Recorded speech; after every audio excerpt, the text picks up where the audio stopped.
We're going to get started in just a minute. We are recording our meeting and broadcasting our meeting live on WebEx and YouTube.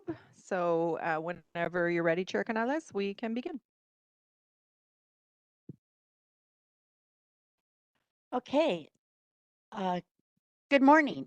It is 9:03 a.m. Monday, May 11th, 2026, and I am calling to order this special meeting of the Los Angeles Probation Oversight Commission.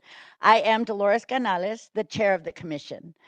We look forward to hearing from our panelists, commissioners, and the public today. We have three main topics today and set timeframes to discuss and act on each topic so we can get through everything today. But before we begin today's meeting, I have three important issues to address. First, I would like to open this meeting in honor of Brian Diaz, a vibrant young youth who passed away at Barry J. Nordhoff 3 years ago on May 9th, 2023. Brian, we remember you and we continue this work in your honor. He was loved by so many and his memory lives on.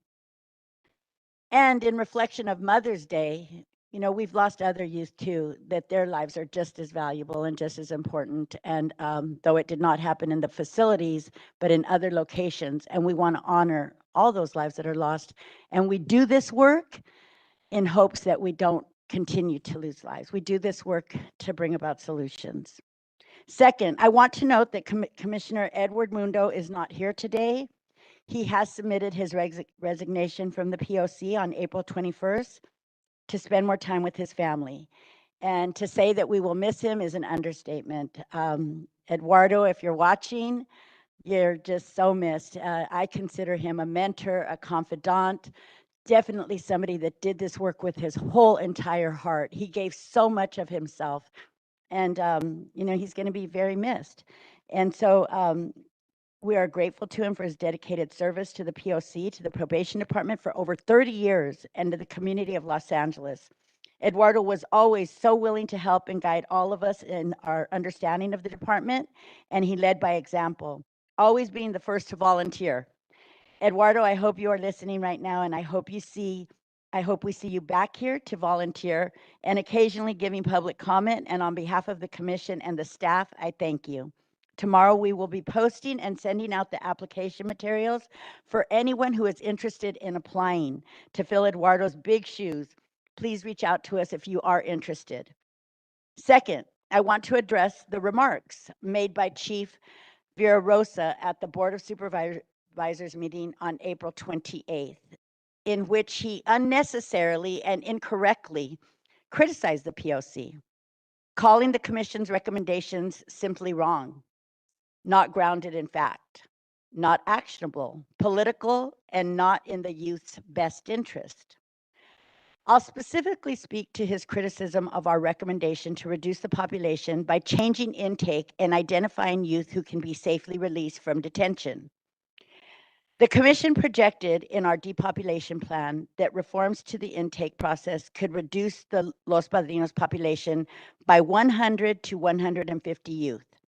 This was not an invention. It was drawn from the department's own data, their risk assessment tool, the Los Angeles Detention Screener, or the LADS as they call it, which the department uses for every youth upon arrival. Their own data shows that many detained youth score in the low to moderate risk range, and that youth with a risk score of 0, 1, 2, or 3 out of 12 sometimes remain detained for months without adjudication. The commission did not fabricate those numbers. We read the department's own data and asked the department to act on it. Also, the department successfully implemented a rapid release protocol with the courts just a few years ago during COVID, which resulted in a steep decline of the population and no corresponding youth crime wave. This recommendation was well thought out and actionable. And I'd also like to mention that these recommendations were not put forth solely with our own minds and our own ability. These recommendations were put forth with the input of probation, of community-based organizations, of those directly affected. And so we stand by those recommendations. The POC's recommendations are informed and actionable. We have participated in the implementation of more than 20 motions by the Board of Supervisors since we started 5 years ago. Our inspection reports and committee reports directly guide board action on conditions inside juvenile halls and in the field. Our work on OC spray led to its successful elimination in units housing girls and developmentally disabled youth, a success that was reversed by the current administration. Our education report resulted in the board voting to enhance post-secondary education services for incarcerated youth. These are not proposals and recommendations that gathered dust. They were studied, adopted, and acted upon by this county's elected leadership. The chief is entitled to disagree with our findings. He is not entitled to misrepresent our record. I agree with the chief about a few things. We want more collaboration. We would like to meet with and communicate with him and his leadership team more often. Look how well that went with our visitation recommendations that we reported on last month. I also agree that we have some fundamental philosophical disagreements about justice reform, but that doesn't mean we can't work together. So rather than attacking each other, I challenge the chief and the department to work collaboratively with us to reach the goals set by the board and supported by data and science. And with that, I'm looking forward to let's getting to work. Today's meeting is scheduled as followed. We will quickly get through our administrative items and begin with a discussion about probation staffing updates. At 10:30 a.m., we will move into our agenda item about probation's adult and juvenile field services. After a short break at approximately 12 noon, we will discuss progress DYD has made with planning on how to transition programming from probation to DYD. Finally, we will hear a brief report from POC Executive Director Wendy Julian on POC updates, including information requests, annual inspection cycles, and OC reports. We will also vote to form a committee to receive and review the applications for the new commissioner. We will end with general public comment. Thank you for joining us today, and let's go ahead and get started. I will turn it over to Executive Director Wendy Julian. Thank you, Chair Canales. As always, we encourage real public participation in our meeting, and we welcome your comments in writing or live today. There will be an opportunity for the public to comment on every agenda item, and then again at the end of the meeting for items not on the agenda. The way this will work is that Chair Canales will introduce the item, we'll hear any presentations, the commission will have a discussion, and then we'll take public comment before the commission takes any action on the item. If there are more people here who want to participate than we have time for, we'll consider scheduling additional town halls for specific issues. As a reminder, please remember for all the panelists and public commenters to speak directly into the microphones so that our virtual audience can hear you clearly. I'd like to ask for everyone to share the following code of conduct for that you would respect the following guidelines. Please stop speaking immediately when your time ends, so I don't have to interrupt you. Please make sure your comment relates to the subject matter of the item. Remain respectful of each other and the forum. If you're here in person, it's easy to participate. Just stand up and go to the podium and we'll let you speak for your 2 minutes. If you're engaging on WebEx, if you're watching online, you need to use the little raise your hand icon, which is at the bottom. If you're calling in on WebEx and you want to talk during public comment, dial *3 on your phone and we'll call on you with your phone number. You may have to unmute yourself, both if you're virtual or on the phone. On the phone, you unmute yourself by dialing *6, and we will take your comment. If you have any technical problems, please go ahead and send a message in the chat, and the host will help you. All commenters today will have 2 minutes unless the chair determines we need to change the time based on how many people are signed up. If you'd rather make your comment in writing, you can email it to us at info@poc.lacounty.gov. And we will attach it to the agenda if we get it before 5 o'clock today. Please do not send your public comment in the chat. Only my staff sees it, the commissioners don't see it, and it doesn't get logged as public comment. If anyone in the room needs accommodations today regarding materials or any help making public comment or anything, you can talk to Janae and Sarah, who are in the back of the room. Our meeting is being broadcast live today to our YouTube channel. It's being recorded, but there's no engagement with users on YouTube. If you want to, we'd love for you to be on YouTube and subscribe to our YouTube channel, but if you want to interact with us, you have to be on WebEx. You can also follow all of our social media accounts on Facebook, Instagram, Threads, Blue Sky at LA County POC for more information about our meetings and to invite others to attend. Buenos días y bienvenidos.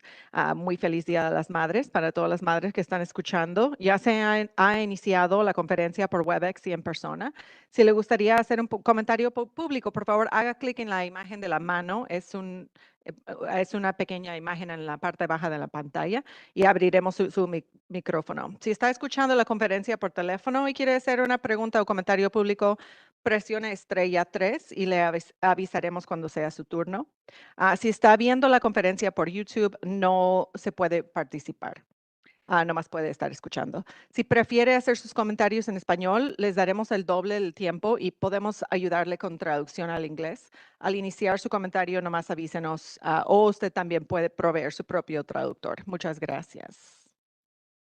Okay, I'm going to call the commissioners for attendance. Please respond when I call your name.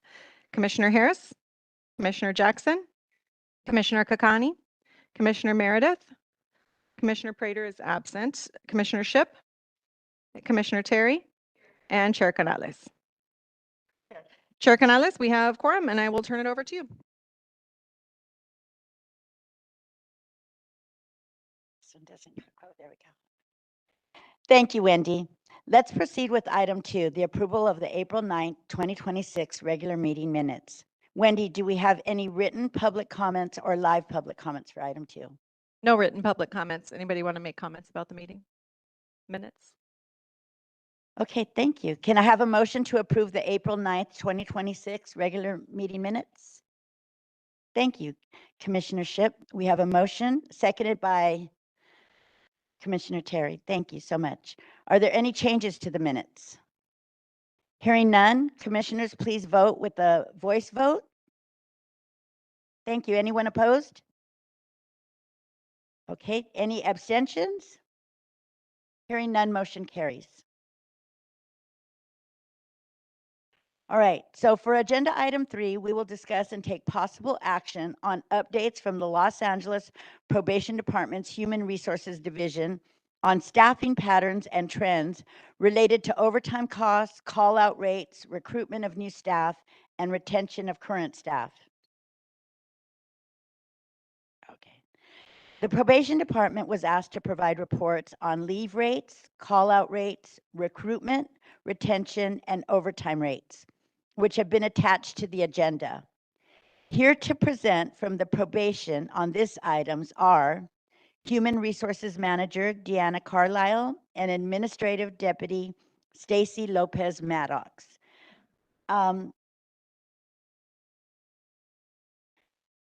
So I will go ahead and hand it over to Deanna and Stacy, who are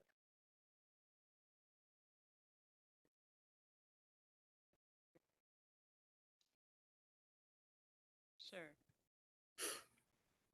I think we're having some issues with the internet in the room here, but I think we do have Stacy on the call. Stacy, can you hear us? I can. Can you guys hear me? Sure can. Okay, so you all Great. can decide how to go forward. We can hear you fine. We just can't see you, but that works well. Okay, great. Thank you. Deanna, I'm going to turn it over to you, and then we'll go from there. Okay, sounds great. So we did send over the reports. Yeah. We did turn over the reports last week. Hopefully everybody had a chance to review the reports. I can go through them. I know it's a similar format to what I've presented in the past. But quickly, staffing data, all positions, we have 5,001 budgeted FTE positions and 3,534 active employees, meaning 106 FTE vacancies at this time.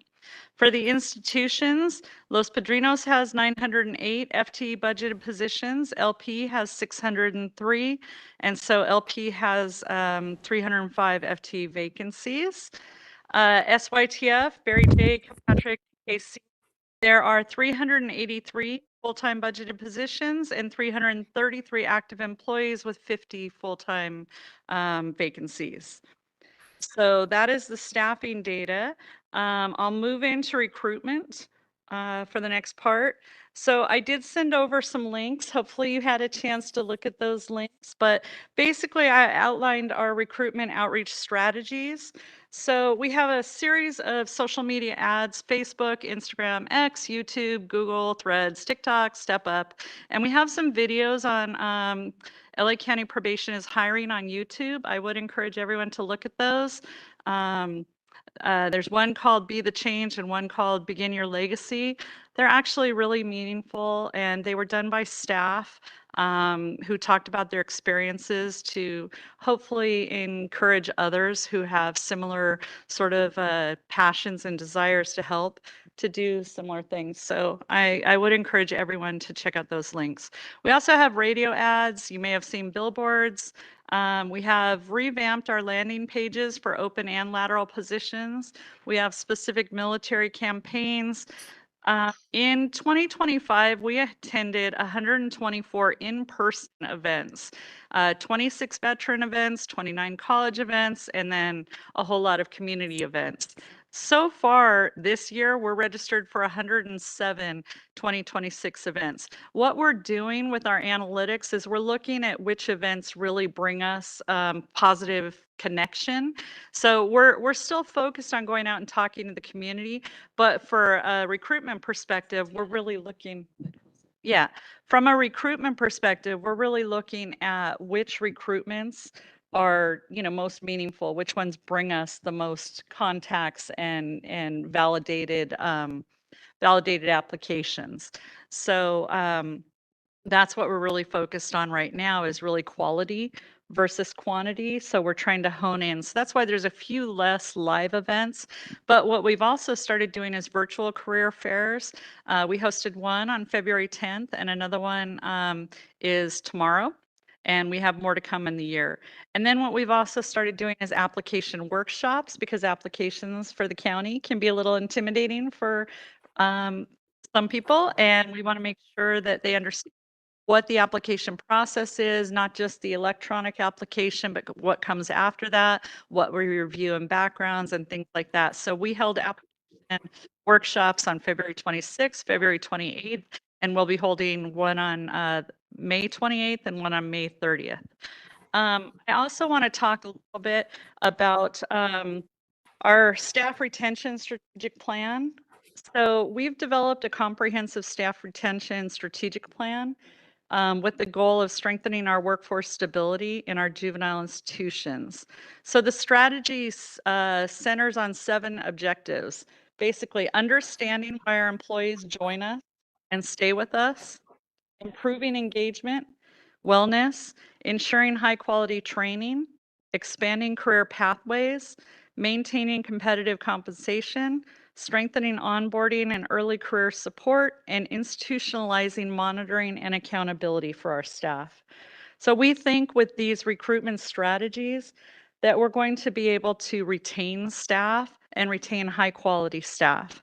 So that's just a little bit about our staff retention strategic plan. Does anyone have any questions about recruitment?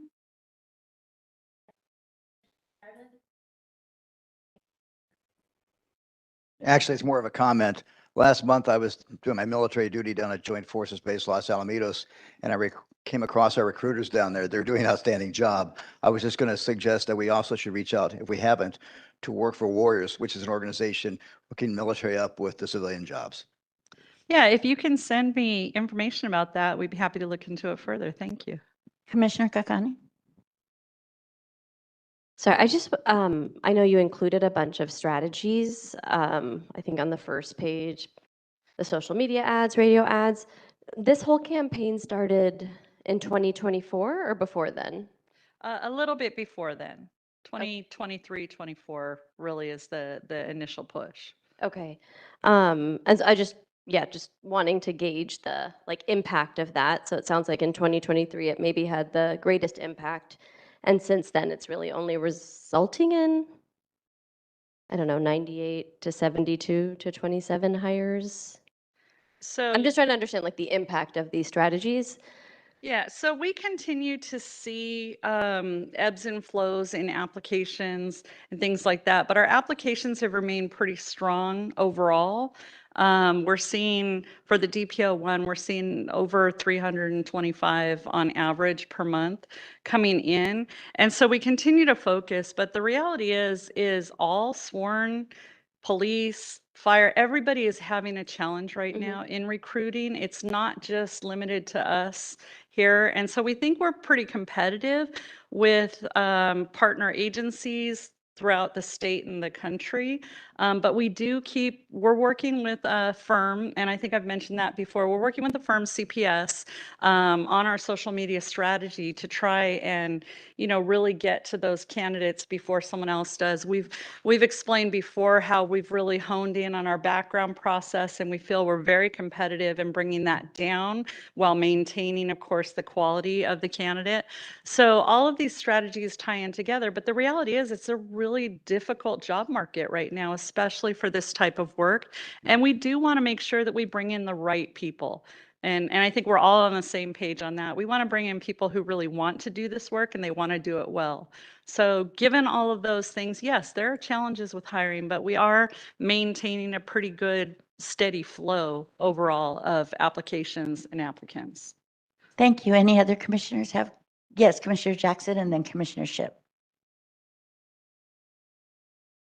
Hello. Yeah, thank you. Can you provide us with a brief description and timeline of what happens after an application is submitted?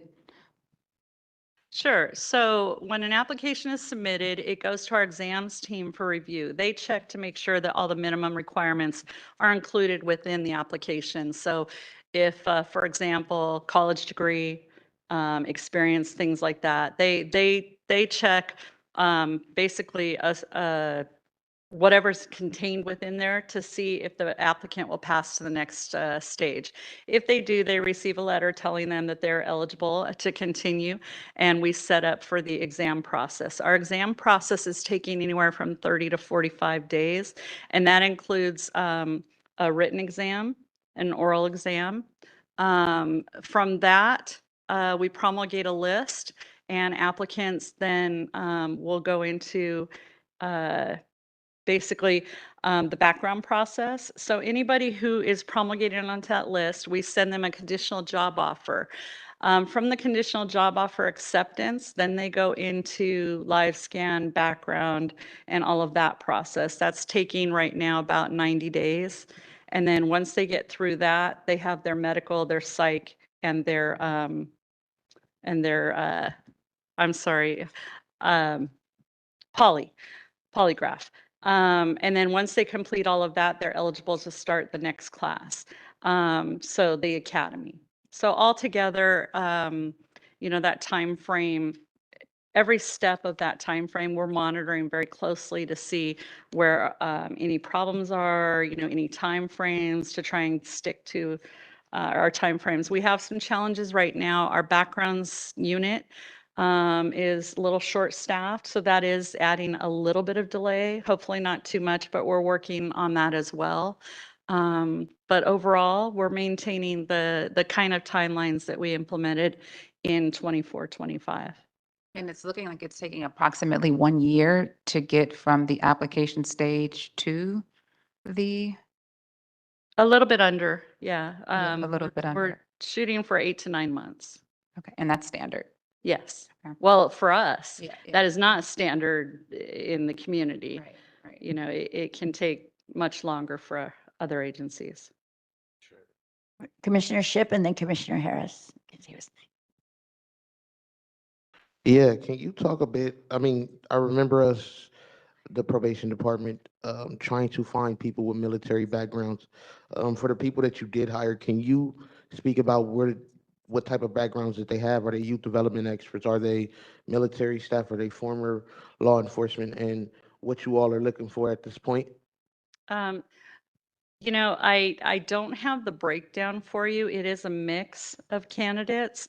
The primary objective now, when we switched from the DSO and the GSN classifications as our entry-level classifications. We switched to DPO 1, which does require a college degree. So we know that our candidates have a college degree, they have a background either in corrections, education, things like that. I don't have a breakdown of how many of our applicants have, pre-military experience or anything like that. We could probably get those analytics from CPS, but it's not something that we're currently tracking from that perspective. What we are tracking is on the front end is how many, if we go to a military event, how effective is it? How many people are submitting an application? But to track that through to the other end, unfortunately, I don't have that information on hand.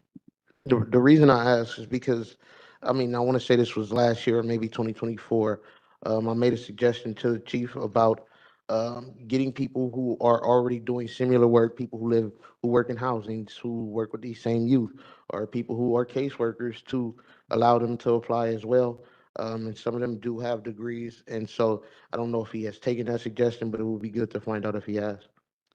Yeah, so the recruitment team working with CPS is looking into the candidate pool.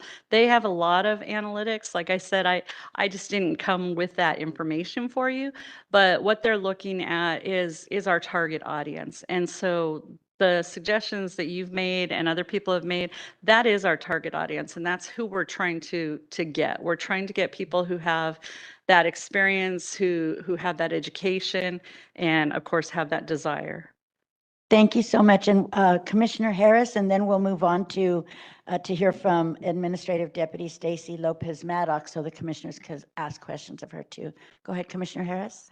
Thanks, Ms. Carlisle. So I want to step away from recruiting for a minute and talk overall like strategy. I want to go back to the first page, and there are 1,500 open vacancies, and with the numbers you're providing on page 2 of how many hires you're able to make versus sworn terminations, there's a loss every year between who you're able to bring in and how many folks are leaving. What, and I don't want you to, you can course correct me. I know you're not going to answer questions about budget or impact on the field, but what is the goal? Like, I know, with 1,500 full-time vacancies and 300 at LP alone, what's the goal of the department? And when you discuss this with the chief or, the chief deputies, given the difficulties that the department's having recruiting and the people that are leaving and the huge number of vacancies, what are the realistic goals of the department, and then how does that impact overall strategy for the department in daily operations? So You probably can't answer that last part. yeah, that was a lot. But I will say that, the chief has made it he's spoken quite a bit about the depopulation plan, about realigning where some of our services lie and how we do that. And I think this does tie into it. We knew when I came 11 plus years ago, we knew that we had a population, we'd be looking at turnover at some point in the future. And we're seeing this, we had more retirements this March than we've seen in years past. But that's not necessarily an unexpected or abnormal thing, because we have a population of employees that naturally that turnover was going to occur in the last 5 or so years. But we do need to be smarter about how we're staffing our various units and our work. And I know that the operations, and I can't speak to this directly, but I can tell you, I know that they've been working very hard on analyzing where to put resources and how to staff. And we are looking at a departmental reorg to try and realign all of those strategies. On the human resources side, as you know, we created the probation assistant position about 1.5 years ago. We have been placing staff into that, and that role is becoming more and more utilized within the department. And I think there's going to be a lot of growth in that. And that's going to open up some opportunities for non-sworn to do support. And so maybe some of our seasoned staff who, for whatever reason, are not able to do the sworn side anymore, are able to take that knowledge and ability and move into that side as well. That will also open up a new recruitment channel for us to bring people in from the outside who have some of that experience as well. Stacy, I don't know if you have anything to add to my comments. No, I apologize. I missed some of it because the audio was off, but just no, Deanna, you covered it well. And just, with everything, it takes time. And so we're doing a number of initiatives to try and get staff back to work. Recruitment is, in my opinion, they're doing the best job I've seen in any organization that I've worked in. And so I think that continuing with those efforts will just get us to where we need to be. And the restructure of probation and all of the staffing that we're looking at, that's also going to help also in time. But this is not unique to just probation. We have these challenges in other law enforcement agencies, especially with recruitment. And also with getting people through our selection process. But again, that's not unique to probation. So I think in time, we'll see more progress for sure, as Deanna mentioned, with all of these initiatives that probation's working on.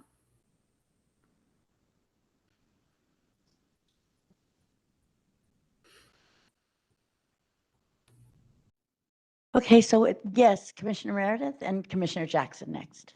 Yeah, I have a comment on some of the retention. I've talked to a number of staff who are getting ready to retire. And as I pushed before, we have a reserve officer program, and that is a good way to retain them. Most law enforcement agencies have that, where they retire, but they still get to stay on as reserve. That keeps them as a viable resource to fill in. They do it at least 2 days a month. That was one of the things I wanted to point out. And the other is on the background issue. I got some suggestions we'll have offline on how to do this, because most agencies can probably hire within a 6-month period versus a year. Thank you. Commissioner Jackson. Yeah, this is for Deanna. I would imagine that the department would rely on or request quite a bit of sort of consultative support from you. What do those conversations look like when you see that the department is struggling with culture, and that's something that's been happening for so long and it's contributing to so many of these underlying issues?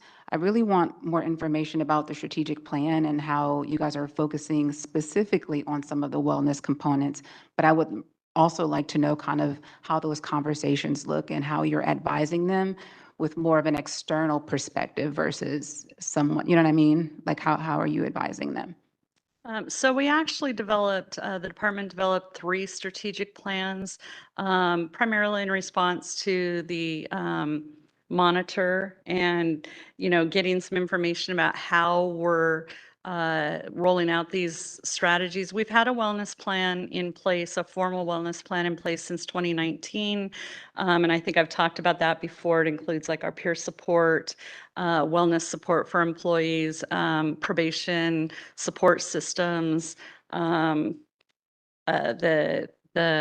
employee outreach programs from the county, as well as other wellness initiatives.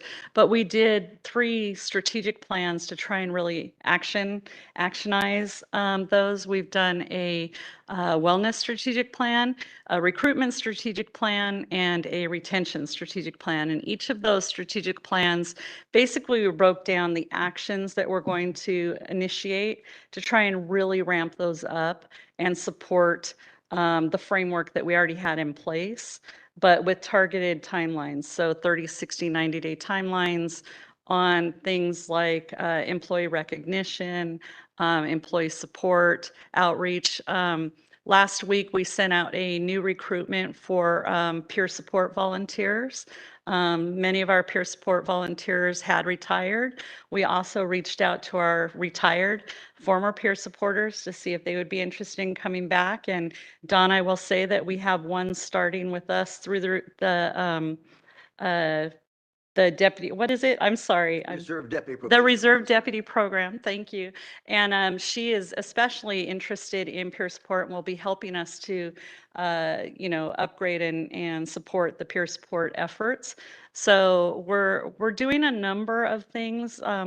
it's almost overwhelming how many action steps we have, but we're putting together a spreadsheet so that we can keep on track of ourselves and make sure that we're really rolling these things out timely and regularly and letting people know. But peer support is my baby. I love that program. I helped develop that program.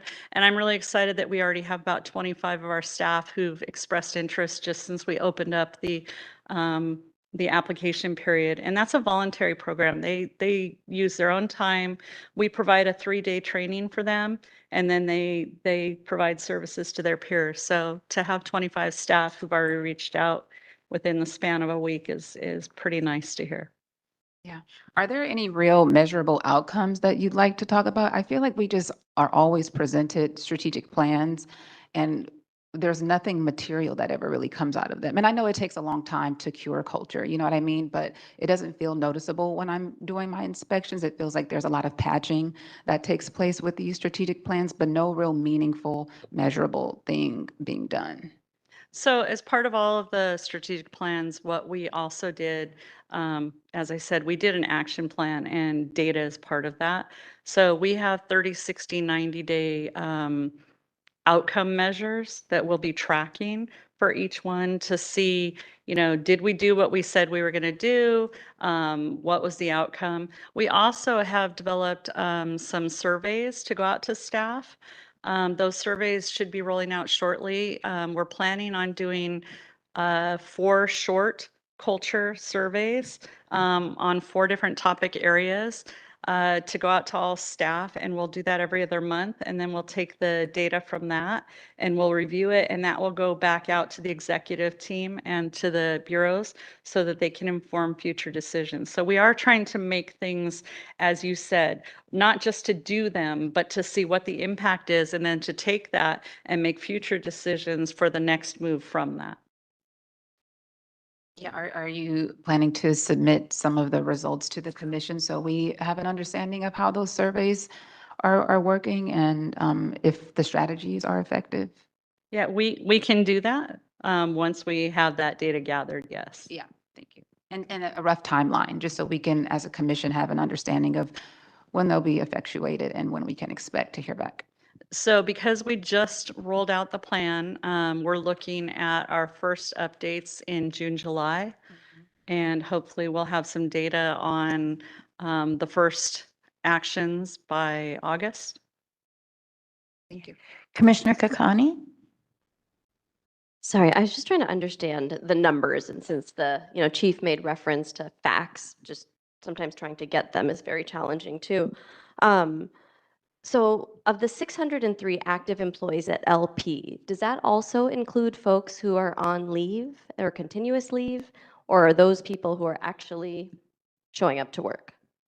Okay, so if you're referring to the numbers I gave you initially on the staffing data, so when we say active employees, that means they are full-time budgeted and they're on an item. It does not mean that they're necessarily at work. Ah. It just means that they are considered an active employee for the county.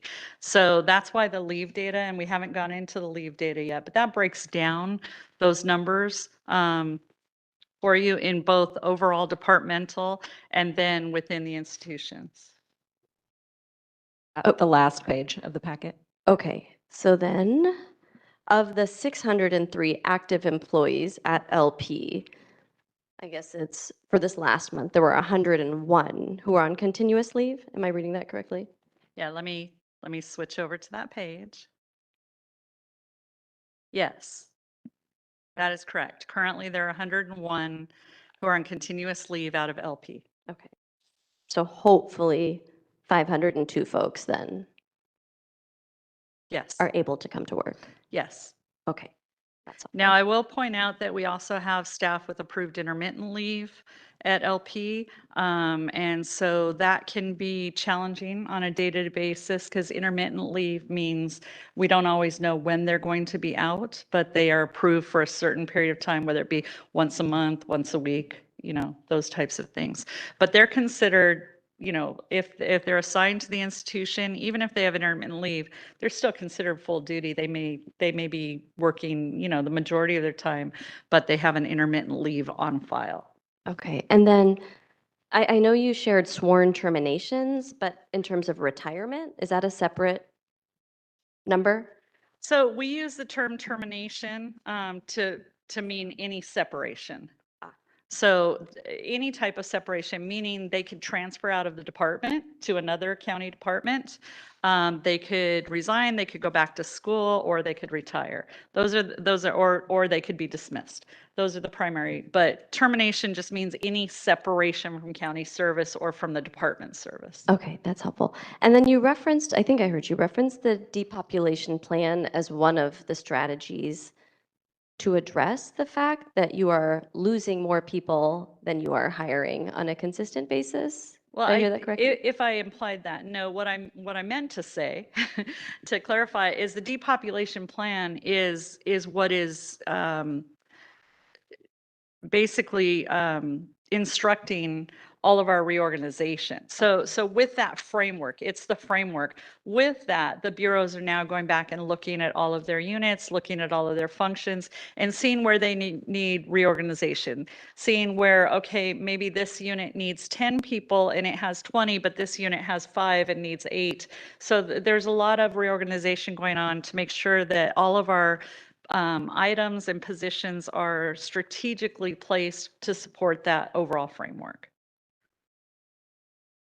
And are you able to share the current staffing plan? I don't know if that's a Miss Carlisle thing or if that's a different person, but just like, I guess, what is the plan then? This framework that you're referencing, that's being guided by the depopulation plan, like what is the ultimate reorganization in terms of these are the number of folks that we're going to have at LP, these are the number of folks we're going to have at Barry J, these are the number of folks that we're going to have in the field? Is that, did I miss, there might be that number somewhere and I just missed it? No, that's not in my documentation. Generally, HR is the last point. We affect all of those changes once they've been decided. So I will defer to, to the executive team and to Stacy if she has any additional information. But I do know that they've been working very closely and are very close to submitting reorganization plans. Stacy, I'm not sure if you can speak to that a little bit more. Yeah, absolutely. So we're very close, as Deanna said, but we've been working on this for a couple months now. So we should be, I'm hoping that we'll be done by end of fiscal year. We'll have everything over to HR to finalize all of our organizational charts because there's a lot of moving pieces right now. So yes, when that's finalized and HR is blessed and CEO is blessed, then we can absolutely share it. And just to note, the end of the fiscal year is June 30th. Commissioner Harris? Thanks, Wendy. Ms. Carlisle, when is the last time the department had 908 FTE active employees at LP or whatever the main, it could have been Central, it could have been Barry J. Like, where does that number come from? Has the department ever had 908? Looking at the first page, that's the budgeted number. And if it hasn't, where does that number come from? Does HR supply numbers to the chief for the budget, or how do we get to 908 as the desired number of people for the budget to ostensibly be working at LP? If you could help, if the HR department is part of that and you could help explain that, that'd be really helpful. So I know that my former admin deputy prior to Stacy, Robert Smythe, came and spoke to you about budget in the past. And basically, budgeted positions, that's what the CEO approves in the line items for the county as to how many positions are there. Generally speaking, we never have, if we have 908 budgeted positions, we never have 908 staff. At any given time. We generally have a percentage below that. There's some is built in to the county budget. We utilize some of that for salary savings, but there's always turnover. There's always things. We never want to be in a position where we have more staff than budget, obviously, but you're always going to see a certain percentage that's going to fluctuate below the budgeted items. Stacy, I'm not sure if you want to speak a little bit more to the budgeted items. No, you said it great. Thanks, Tiana.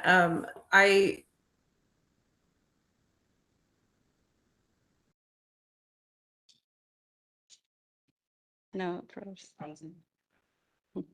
Always happen. I don't know if you guys can hear me. The audio just went out, so hopefully you heard that. We did not. Would you mind saying it again? We can hear you now. Yeah, there can be we have attrition every month. And so we see people separating, terminating, retiring. That happens. That's just part of staffing, and that's not unique to probation. Again, that's happens within many departments because of the just movement of people.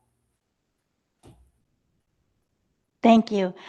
Thank you, Ms. Carlisle. I noticed on the callouts, while the data does seem to decrease, going back from January, it does seem to fluctuate and the numbers still seem kind of high on certain shifts. Is there any work being done towards the callouts to reduce that? Sure. Before we go into callouts, did you want to talk about the leave section? Yes, absolutely. Go ahead. Commissioner Shipp.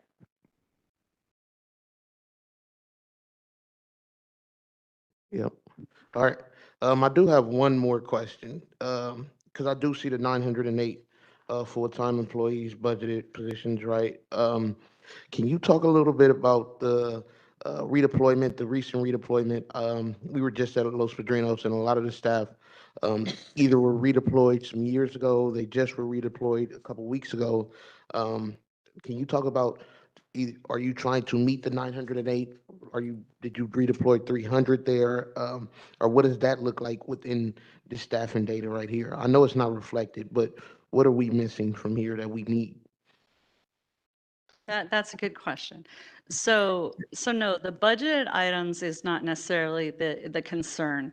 At the institutions, there's a certain staffing level. We have mandatory staffing and things that are required. We also have stipulated agreements with DOJ, BSCC on staffing levels. So yes, we recently reassigned staff. So that's a little bit different than deployment. Deployment, think of as kind of a temporary thing, right? Maybe you're going in one day a week, as we did with COVID. Maybe you're going in for a certain period of time. Reassignment means that we are literally reassigning you. That will be your permanent location now. So we recently, and we may still be in the process of a few more people being reassigned. I believe it's done, but I'm not sure on the timeline because we were doing it in waves. But we reassigned, and I'm not sure on the exact number, but a sufficient number of our field staff were reassigned to the institutions to make sure that we can meet those staffing requirements. Operations can speak a little bit better to what those staffing requirements are and all of that. But yes, and this does kind of tie into callouts because we know we've done enough deployments, we've done enough reassignments. We know that when that happens, we do see an uptick in callouts and things. People's lives are changed. If I'm going to be driving into Downey and next week I'm going to be driving into LA, there's going to be, I'm not used to that traffic pattern. I have to pay for that carpool lane, whatever it is, right? So we do see more callouts, more tardies and things whenever we have that switch over, and then it tends to calm down. Not that we're talking about the callout data yet, because we're going to still talk about the leave data, but it all ties in. And we see an increase in leave too. We see an increase in absences, things as people adjust to that change. And does that come from the field budget items, or does it come from Los Padrinos budgeted item positions? How does that work? I know temporarily that would come from the field if they're redeployed, but now that they are reassigned, do they fall within this 908 budgeted positions, or would they still fall into the field budget? Just a little clarification on how that works. Exactly. That's a good question too. So with a deployment, they remain in their home unit. They show, if they're a field budgeted item, they remain showing as a field budgeted item. With a reassignment, we actually put them onto the budgeted items at LP. So as we're doing these reassignments, you're going to see those numbers fluctuate. You're going to see field numbers go down and institutions numbers go up. Can we get some, especially like on that, and maybe this is a request for the POC or POC staff to ask for, but just some data on like where the funding is being used, and how it's being used versus this 908 positions versus the field staffing. I know our department has AB 109 funding, and so how all of that is being used differently on reassignments. I would love some data on that if you could grab that for me. So Yes, I'm going and to have to defer on budget and yeah, finance to another I, division. can I just add, Commissionership? The reassignments is a permanent assignment. So the deployment was temporary. Now folks have been reassigned to their permanent spot. And so that's why the item needs to be corrected depending on where they landed. But I will say a good percentage of our staff were already working in those facilities. And now we just made it a permanent assignment for them. Yes, we can. Once we can get you that information, once we have like the dust settles on everything with regarding the movement and the reorg, all of this is part of that. So we can get that for you. And then where all the staff landed for their permanent assignment. Thank you, Commissioner Terry.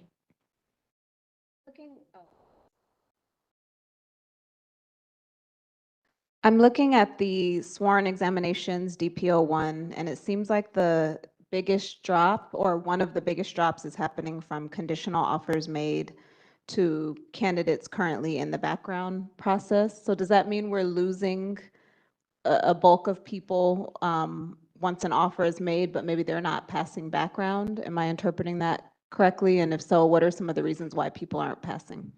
Correct, but that's not a straight line. I know it looks like it is, especially bullet pointed that way, but it's not. So conditional offers made, that's everybody who was promulgated, whose application was accepted, who went through the exam process, and they're put on a hiring list. So going to the candidates currently in the background process, though, that's currently right now as of today. But we've had hundreds go through already to get to the academy process, because if you look at the academy numbers from 22 to 26, you've got 98 plus 72, so those numbers tie in. Yes, we see a certain percentage. There's a number of steps within the background process. We see a certain percentage drop out at every step. But when we make a conditional offer right now, we're averaging, and this is from memory, so please don't hold me to this as a hard fact, but somewhere to 60 to 70%. Are moving to the next step. So we make the offer, that doesn't mean you take it. You could have 5 offers and you were just waiting to see which one was best. So we're going to see, a percentage drop off there. And I know that one because I looked at it recently, but it's about 60 to 70% don't accept the conditional offer, don't move on to the next phase. The next step is the live scan. Maybe they weren't entirely accurate when they told us what their background history was, and they don't meet our criteria. So maybe they drop off, because of the live scan and whatever, things they have come up in their criminal history. Then the next step after that is the background process. They work with a background investigator. They go through things like, previous history. I know we have a certain percentage who drop off because they said, yeah, I resigned from my last job and actually they were fired from their last job, things like that. Then they go into the medical, the psych, and the polygraph. And we have, a certain percentage who drop off there. So to go from the conditional offers made to the candidates currently in the background process isn't the whole picture, because that conditional offers made is from the start of the exam in 2024, November of 2024 to present. But the candidates currently in background is as of April 30th at that particular moment in time. So you're taking a total and then a slice. So that's why I'm saying, I know it kind of looks that way, but it doesn't roll out exactly like that. And hopefully I've given you a little bit more information about where they kind of fall throughout that whole process. Any more questions? Okay. Okay, so leave metrics.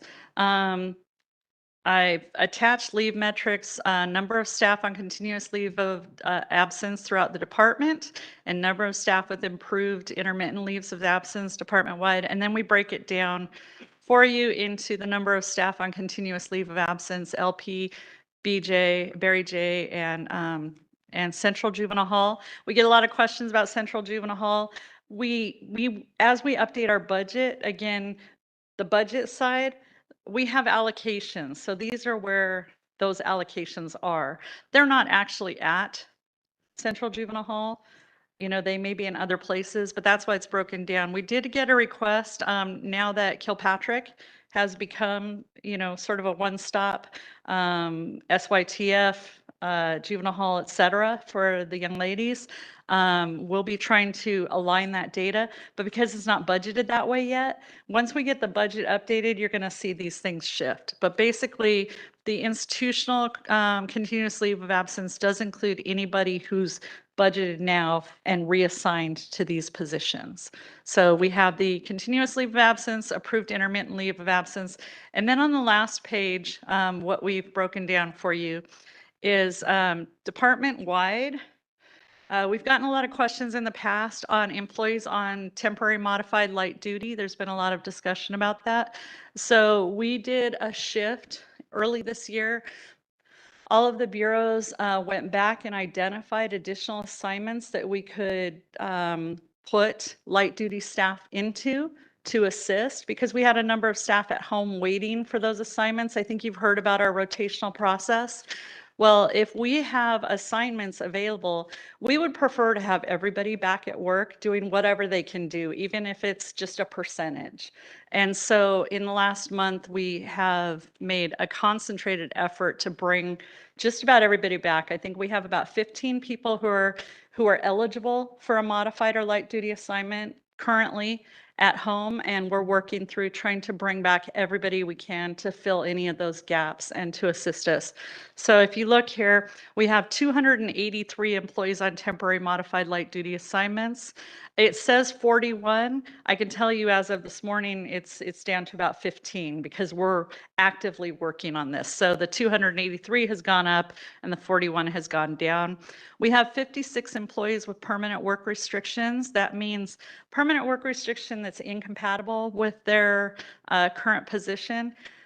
They can no longer do their current position, but we go through the reassignment process and find them alternative work. Primarily for our sworn staff, we're doing that through the probation assistant position, and we placed a number of staff permanently into the probation assistant position to do that kind of support work in the field. So we're making quite a bit of movement on our temporary and permanent restricted staff to try and utilize their skills in the best way possible and get them to where they need to be. Yes, Commissioner Martin. Refresh me on this intermittent leave thing and the continuous leave. So continuous leave just means you're totally temporary disability disabled. You're at home. Maybe you had a surgery and you're in recovery. You're in PT. You can't work at all. Intermittent leave means, well, I'll use myself as an example. I care for my parent. So every so often I have a doctor's appointment for mom and I need to take a couple hours off. I use intermittent leave for that. I don't have any restrictions myself. Intermittent leave can be a restriction for yourself, a restriction for a close family member. So whatever medical reason you need, but typically that person is working the majority of time. They just may have some medical needs. But they schedule in advance. It's not like, I'm just going to do this now. I won't be. Most of the time, but not always, because I may have a condition. Let's say I have migraines and I wake up Monday morning and I have a migraine. If I have an intermittent leave on file and my doctor says, hey, Deanna has this condition that requires her to be off 3 times a month because she may have a flare up, then I might be calling in with no notice because I had a flare up. So there's a variety of different things depending on the reason. Intermittent leave is one of the most difficult to manage though, because yes, the majority of the time it's not pre-scheduled. Okay, I come from a different world then, because I come from a world in government where you either call in sick because you're sick or if you get the intermittent leave, but it's not just random, I can do it anytime, because that really affects and impacts scheduling. We have a lot of great hardworking staff that come to work regardless of circumstances, and I appreciate that, but I just have a problem if they can just, I got this intermittent leave in the book, so I'll just take it today. Oh, I've got a headache. versus calling in sick leave. And I know Sedgwick's a whole other issue. I want to go there today. So I just was curious for clarification. Thank you. Sure. Yes, Commissioner Jackson. I have a question about hiring. You provided some visuals for recruitment, and I guess I'm curious to know, at what point do candidates become aware of the requirement to work, in excess of 8 hours a day, so maybe a lot of overtime, and then those short notices? Like, at what point do they learn that those are going to be requirements? So we do have that embedded into our application bulletin. So whenever we post a job posting, we call it a bulletin. That's just county talk. So those bulletins, we have that information in that the expectation may be that you work overtime, that you're held over, things like that, because we want to be very clear and transparent about that process. So all of our links in those ads that I sent you, here, I'm gonna borrow this. All of the links are in here that link to the expectations of the job, that link to background requirements, things like that, so that candidates can be informed. The last thing we want to do is I call it a bait and switch. We want people to be very informed about the expectations, about the requirements, and we want them to want to be here and to want to do this type of work. So we make sure that all of that is from the onset, not something that we spring on them after their second month with us. Yeah, I wonder about balancing that sort of management of expectations and that transparency, which is actually really important with the sort of perception of burnout before employees even start a job. I think that's part of the issue with culture. And so there are lots of candidates that actually may be qualified. And so maybe messaging is really important, and how these requirements are framed are really important, because you have people leaving for the very reason that people may be deterred or disqualified from those same jobs. So I'm wondering about messaging and framing. Right, absolutely. It's critical, and we try to make sure that we're very transparent about those expectations, but also about the rewards of the job, even with all of those expectations.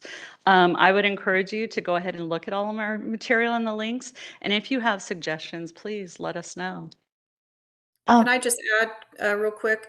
We want to also include, as part of our wellness plans and informing candidates coming through during our selection process, also meeting with their families and having a type of family day at the academy, so that we can talk about all those things and what the impact of the job can have on them. And so, and what to prepare and how the families can help with that too. So that's another piece of our wellness initiative that we would like to, add to that, because it is very important. They know what they're, walking into on day one, and then the hours and all of that comes with it. And it can be obviously a stressful job. Thank you for that. And so I'm wondering, in this interview process, if there's somebody that's highly qualified with education, experience, but then they get asked the question, you will be required to work up to 16 hours, with no notice. You will be called in to work evenings, weekends, holidays. And they say, no, I can't do that. I need an 8-hour shift because of my wellness, because of my family obligations, because of, whatever the reason may be. Would that be an automatic disqualification? So in the application process, we do have some questions that say, are you willing to work nights, weekends, and extra hours? And yes, that could be a disqualifier, because the reality is we can't guarantee.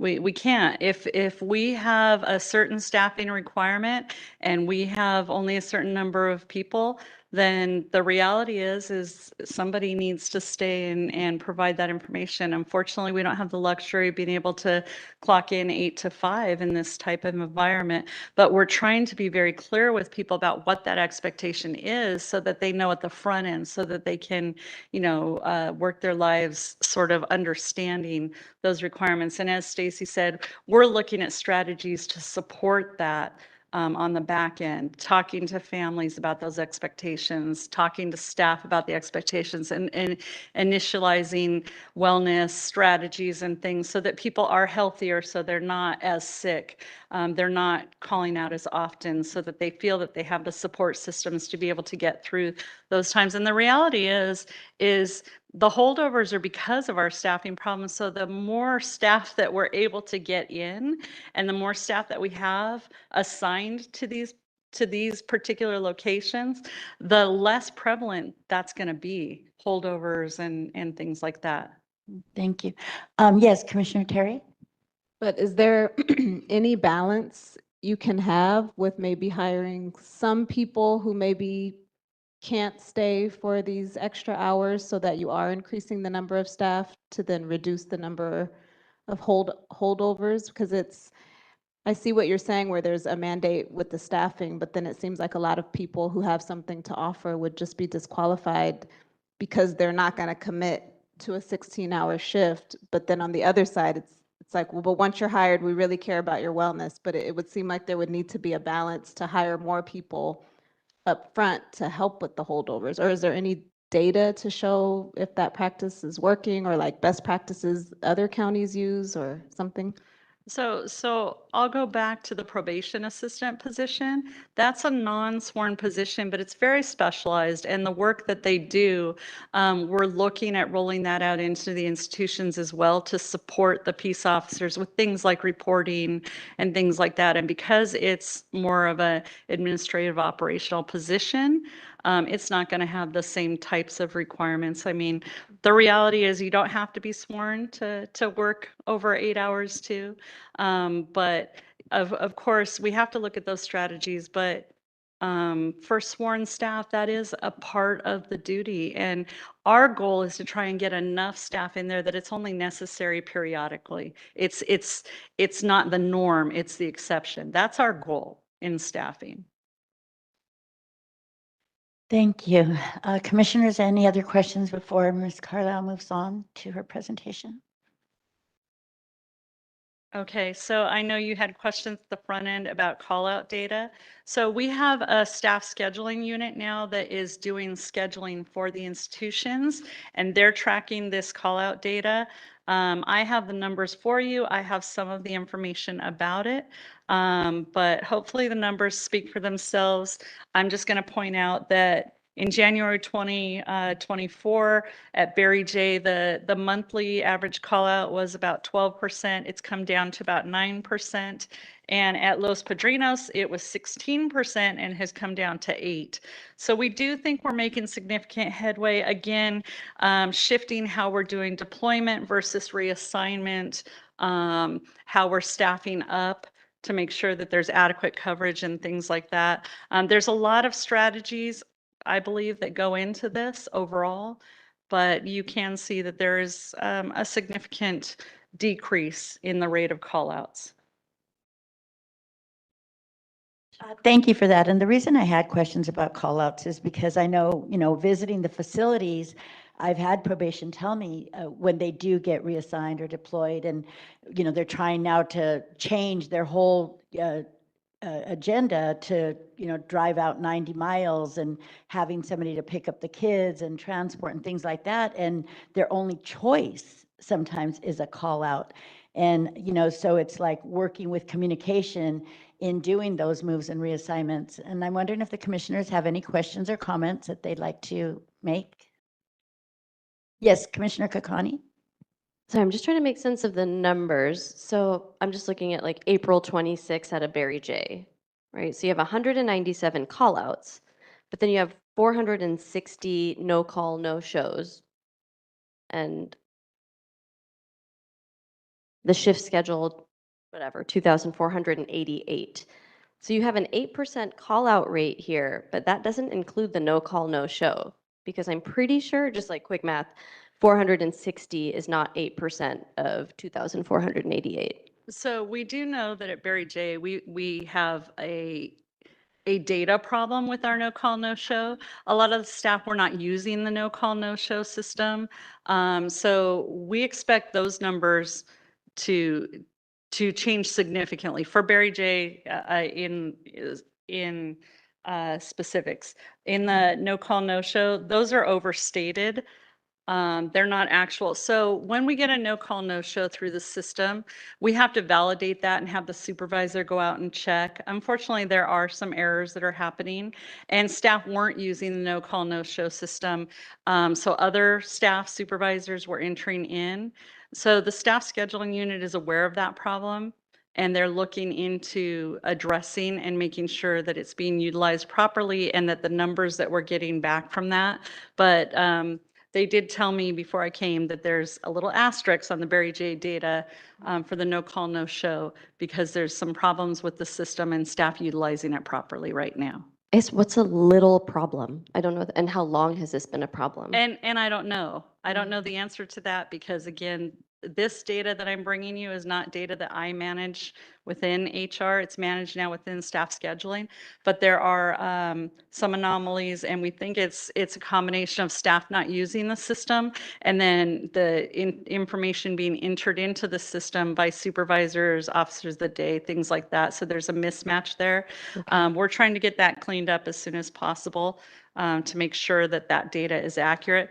On the other side, I have presented to you before about the no call, no show attendance and disciplinary action, corrective action that we've been doing. We are seeing overall declining numbers overall. So I wouldn't be as concerned with the no call, no show numbers that you're seeing here, because overall we're seeing a decrease in that. Every time there is a new deployment or a shift, we see a little peak, but overall we see a downward trend. And I can send over some data on the no call, no show trends over the last year so you can see in a better format kind of what the trends are and things like that and how we believe that addressing corrective action has really helped this problem. We don't see the significant no call, no shows that we used to see. Okay. So I'm just going back to the facts again, because the chief made a significant comment about that. And so it's so hard, again, for all of us to have an honest conversation when the data that we're working with is not factual. So again, I'm just curious, when did this become a problem? Like, when did you notice or when were you informed that there has been a data collection problem? So I was Just before you got here? Yeah, I was informed of this last week that at Barry J, we're not seeing the same alignment. And it was part of pulling this data and getting it prepared for this. So I'll have more information for you on that particular thing once they're able to actually dive in and figure out what the data mismatch is. I guess that just stating my point again, that if we didn't realize this was a problem until last week, how long had it been a problem for? Good morning, commissioners. I think all the questions have been spot on what's happening over at probation. And to Commissioner Kakani's point, I think there's a question of today what we are showing you versus how long. It's been a long time. It's been a long time since the data collection was incorrect. Well, I think that what's happening is prior to Chief Vieira Rosa taking over, prior to this administration, there have been a lot of things that have been let go and just understood as this is a norm. What has been happening more recently, the chief has undertaken a very significant project with every deputy director in the department and looking at their organizational chart to every person in every position in every office, in every assignment, both sworn and non-sworn, to make heads or tails of this, to shape it out, that we have good span and control, we have good supervision. I think Deanna talked a little bit about that already. To the centralized scheduling problem that you're seeing here today is that we've also, in that shakeup of the organization chart, we've strengthened the centralized scheduling to cover all facilities. And it's a slow turn, but we're having everybody get on centralized scheduling so we can have real-time data coming in on who's showing up, who's not showing up, who's calling out, et cetera. So, it is unfortunately the problem at hand for us right now, but we do understand it. And I think the chief really has hit the mark with really trying to kind of herd this problem back into a shape where we can have good data presented to you, to the board, and to this county. I'm just going to say it again, you didn't even know this was a problem until last week, but So glad let to me know that it's a clarify problem now. for you. So the no call, no showed currently, we know it includes a couple of key areas. Someone who actually no call, no showed, but someone who reported to the facility and failed to sign in, because once they report, there's a sign in process. So if they don't sign in physically, then it's reported as a no call, no show, but they may be there. And then somebody has to go back behind and see, okay, who signed in for the shifts and things. That takes a little bit of time to do. And then there are a lot of people who are on leave of absence, but they haven't yet been removed from the scheduling application because we have people go in and go out. So we're honing in on those 3 areas to make sure that that data is more accurate. But those are the 3 significant areas that are impacting that no call, no show number, and primarily at Berry J. Thank you. Yeah, that's very interesting about the no call, no show, and that's a really good catch, Commissioner Kakani. I didn't even really understand what the NCNS stood for, but it's interesting too, because I don't think you can't just do that at a job, right? You can't just say, oh, I'm not going today, I'm not going to call, I'm not going to show up. But so there's needs to be some kind of like documentation. If this is happening, by who is it happening? How many times is it happening? And then at some point, some kind of termination, because, why are they even there if they're just no call, no show? I mean, in, regular jobs, that's kind of like calls for termination. So getting that straightened out will bring clarity. Any other commissioners, questions, comments before we move on? I think the department already has some pretty severe staffing issues, and so termination is probably like not really an outcome that we would like to see. However, the department should be really invested in making sure that everyone is well trained on the system and that there is someone who is actively auditing and catching those things in real time so that they can be corrected and then reported more accurately. So I feel like that is a more appropriate step to take. Sure. And I know last time I presented, I did talk about the disciplinary action, the corrective action that we've implemented.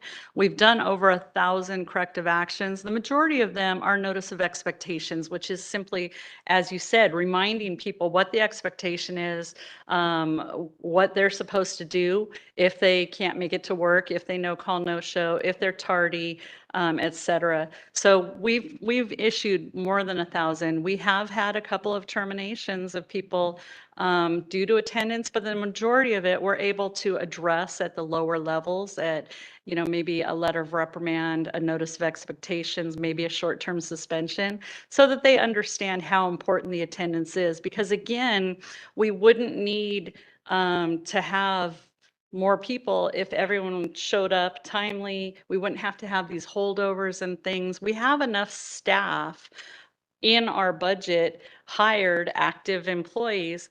If everybody showed up consistently, our holdovers would be much less. Again, the exception, not the rule. Thank you. Commissioners, before we move on, is there any other final comments? Okay. Okay, so now we'll go ahead and talk about the overtime.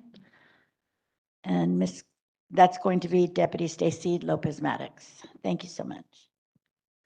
I'm probably going to go through this relatively quickly. I apologize, I'm not there in person. And the audience can hear me. And if you can't, let me know. I was asked to come back today to talk about last month's conversation regarding probation's budget. So we provided some information to the commission last week on those items. So Commissioner Canales, if you want me to run through those, I can, and then take questions. Does that work? Yes, that's fine. Thank you.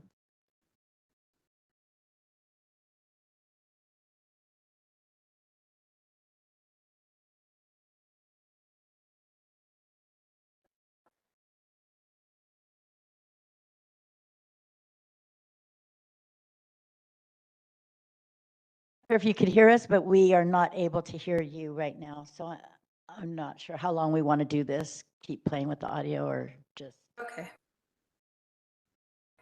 Now, I think we could hear you now. okay, great. So last month, when I was there, we talked about our proposed budget for probation. And then there was a number of questions that came up from the commission regarding current vacancies, which I think Deanna discussed. But currently, department-wide, we have over 14.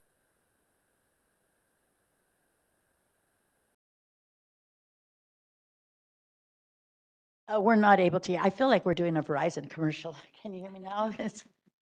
We lost you again.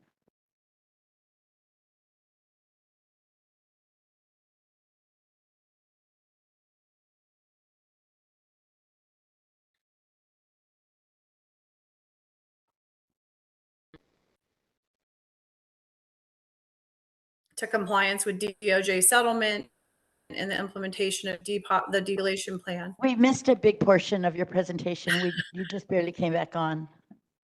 Oh, shoot. Okay. Can you hear me now? You want to try calling in instead of using this technology? Well, what if, did everybody get a chance to look at what we submitted? Because I was just thinking I could just take questions if that would be easier.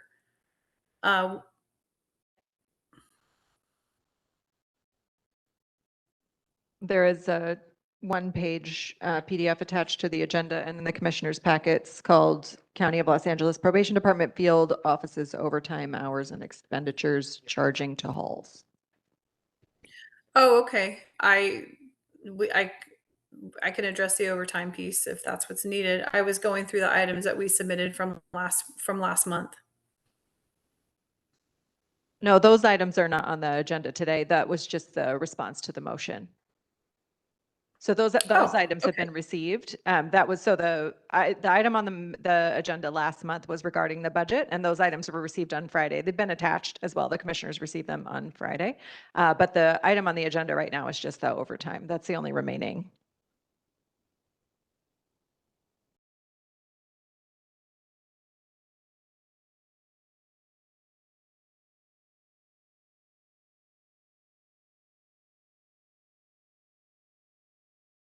Okay, well, at this point, I think we just need to go ahead and move forward with the meeting and close this item out for right now. Before we go on to public comment about this, are you thinking that's the best move to? All right. Okay, so we'll go on to public comment on this first substantive item on the agenda about the staffing report. So if you'd like to give public comment in the room, please come up to the podium. And if you'd like to give public comment online, use the little raise your hand function. If you're dialing in on the phone, press *3 and that will put you in the queue. I don't see any public comment in the room. Do we have some online?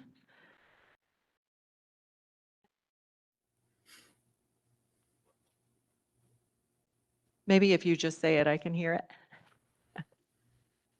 Okay, call-in user number 3. We will unmute you. And, oh, hi, I see you. We'll take you next if you don't mind. Okay, so we'll start with a call-in user and you'll have 2 minutes. And you just need to dial *3 to unmute yourself. I'm sorry, *6 to unmute yourself. Good morning. Good morning. Good. All right. My name is Mel from District 2.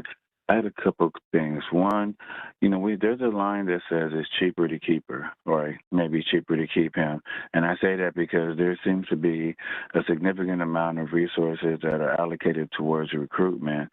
And I wanted to know, sorry we didn't get a chance to hear it, but it would be good to know what's the dollar amount of money that is set aside for recruitment versus retention. We did hear a lot of philosophical approaches to retention, but that would be good to know. Secondly, what is the department doing to honor the rights of all of the American with Disability Act consumers, the ADA consumers? Because it seems to be a gray area right now. Pardon me. Third, can the department be more intentional, or can the department be intentional in regards to hiring more members of the African American community? If you look at the last few photos from the JCLC, the percentages of those who are being hired is not symmetric to those African American justice involved youths that are detained and or on probation. And I believe we passed something a while ago that was supposed to be like that. Or the probation assistant position. We continue to ask, what does that mean in regards to supervisors and directors? It doesn't appear to be an option. And then lastly, the survey, I think it's an amazing idea. Keeping in mind that those individuals who are not currently at work, they do not have access to the county information or to the departmental emails. So I think those surveys should go out to people personally who are not at work, as well as to those who are just recently retired. If you want to get a true, or maybe even those who did not accept the conditional offer, to get a true global understanding of where we really are in today's world. That's all I have. Thank you. Thank you, Mel. You can begin. Hi, my name is Taliba Coffey. I am an executive board member with Local 685. I first would like to thank the commission for giving me the opportunity to speak on this subject. We do recognize that this is a crisis within the department, and at some point we would hope that management would include us. Staffing emergency now impacting both institutions and field services is the result of long-term policy failures, chronic understaffing, operational instability, and years of inadequate hiring. Frontline officers are increasingly being blamed for conditions they did not create. Much has been said in the public about call-outs, but the narrative being pushed about frontline officers is deeply unfair and inaccurate. Officers are not calling out because they're lazy or unwilling to work or they have a headache. We actually did a survey of our members. What we found, the number one reason that they indicated they called out was not enough time for rest after my last shift. Number two reason, I was unable to handle family matters due to prior long shifts. So what you're seeing here is employees are exhausted. They're overworked and exhausted. Many of the officers working in violent and high stress environments, extraordinary long hours, and being ordered back with inadequate recovery time, again, leading to exhaustion. What we do propose is meaningful retention strategies, realistic staffing stabilization, safer schedule practices, and an end to constant emergency redeployments or reassignments. Serious engagement with the frontline staff and labor organizations is needed. In closing, which I might not have enough time, I basically want to say that Thank you, Ms. Coffey. We have one more call-in user, and then we'll close off public comment on this item. Your number starts with 310. You need to dial *6 to unmute yourself.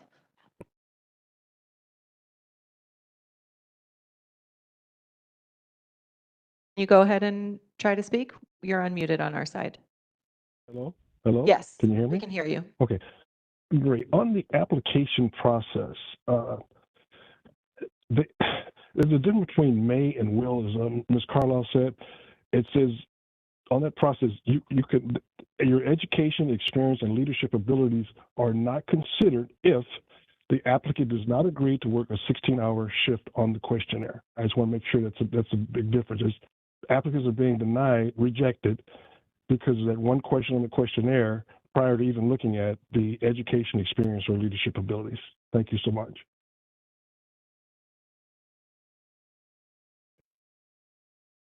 So much for your comment. And I just want to say something before we close out and move on to the next agenda item.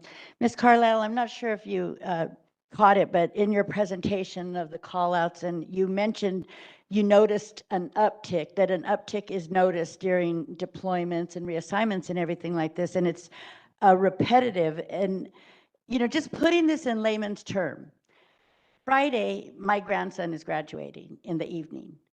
If I went to work Friday morning thinking I might not be able to leave, well, you could bet I would call out, you know, in layman's term. And if it's repetitive, that it's noticed that there's an uptick during this time, you know, why keep doing the same thing over and over again and expecting different results?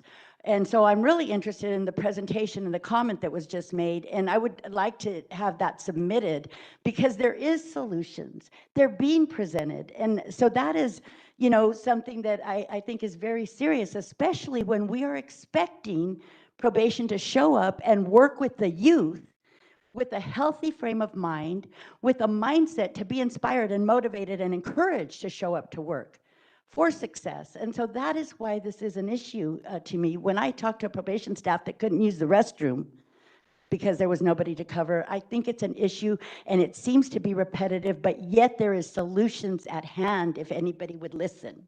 And you did, somebody could rewind the video. You did comment that it's noticed. So, you know, just taking it from there. And then I would like to pass it over to Director Julian to present the next agenda item. We're doing a switch up. Yes, she's transferring it to me so that I can apologize because I made a mistake and I told the DYD team that they could go second, and then we didn't. I did not communicate that to the leadership staff. So I'm going to ask you all if you would mind accepting my apology. And I would like to mostly apologize to Directors Aguilera and Wolfsgruber in the back of the room who thought they were going next. And if you would mind going after the DYD presentation, my apologies. Is that all right? Oh, yeah. Is that okay? Yeah. Okay, thank you. Sorry. I'm just here to make. We're people here happy. till 1, so, you know. Very much.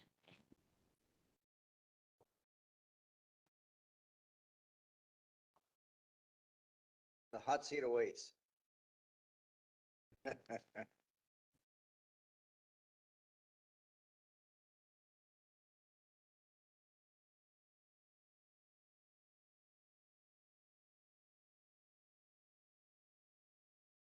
Good morning. Okay, great. Thank you so much. So for agenda item number 5, we will discuss and take possible action on a report from the Los Angeles County Probation Department of Youth Development, DYD, to discuss progress on transitioning the work of providing programs in probation's facilities from probation to DYD as unanimously directed by the Board of Supervisors in a motion from April 7th, 2026. And it is attached to this agenda item. And here is DYD's report back. Here to present on this item is Director Carroll. Oh, yes, David Carroll, Director of the Los Angeles County Department of Youth Development.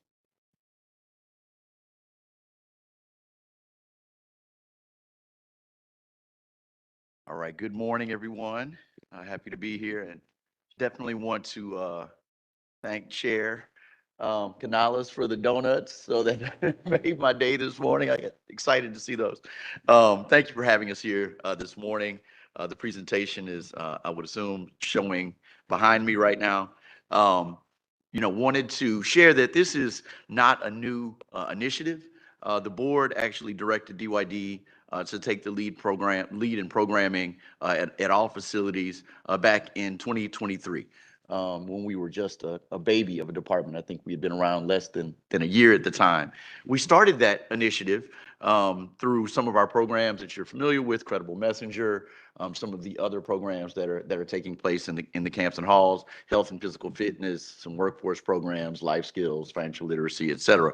But this motion in April leans into that motion from 2 years ago, again, that called for us to take the lead in programming. And we're excited to work alongside probation to actually take that role, expand access to the programming, make sure that we are filling gaps that young people have identified in terms of the types of programs that they want to have access. And very importantly, it's a unit by unit approach. Some units may be very robust with the programming that they have available, while others have a lot less. And we often see with the girls, for example, that there's less programming for the girls than there are for the boys. For the older young youth that are facing potential transfer, we see a lot less available programming for that population who are not in school, et cetera. So we are really excited to lean into this work. We know it is a Herculean effort. It's going to take a lot of work between us, our various other county departments, and probation. We just completed our first report back, which is a 30-day report back that provides an overview of DYD's phased transition plan, analysis of resources and information needed, as well as next steps. We're working in partnership with probation as well as our other county stakeholders. We value the experience and insight of our partners and understand that success is contingent upon a robust collaboration. We've been meeting with probation for about a year on how we will work together to support youth. These efforts progressed in February as we began defining the specific processes within the team. Since the motion was released last month, we convened a stakeholder meeting with all relevant county departments. That would be the health serving departments, arts and culture, libraries, LACO, ISD. If I'm missing anyone, please forgive me, but the other departments that are in the facilities. We're excited, they're excited about this potential new role and trying to streamline some of their challenges, entering and accessing the young people when they come for their various programs also. We've met with probation leadership and created 2 work groups, really 3, a leadership work group and then two groups that one focuses on operational design and another focused on program implementation and evaluation. Those work groups will be meeting for the first time this week. The transition is in a very early foundational stage, guided by our collaboration and feedback. The plan will continue to evolve as we move through each phase of the rollout. We know how complex this is going to be and how important it is that we get it right for the young people who rely on this programming. So we're here to share DYD's evidence-informed approach and the processes by which we're going to collaboratively refine implementation details. We're really looking forward to hearing your questions and feedback.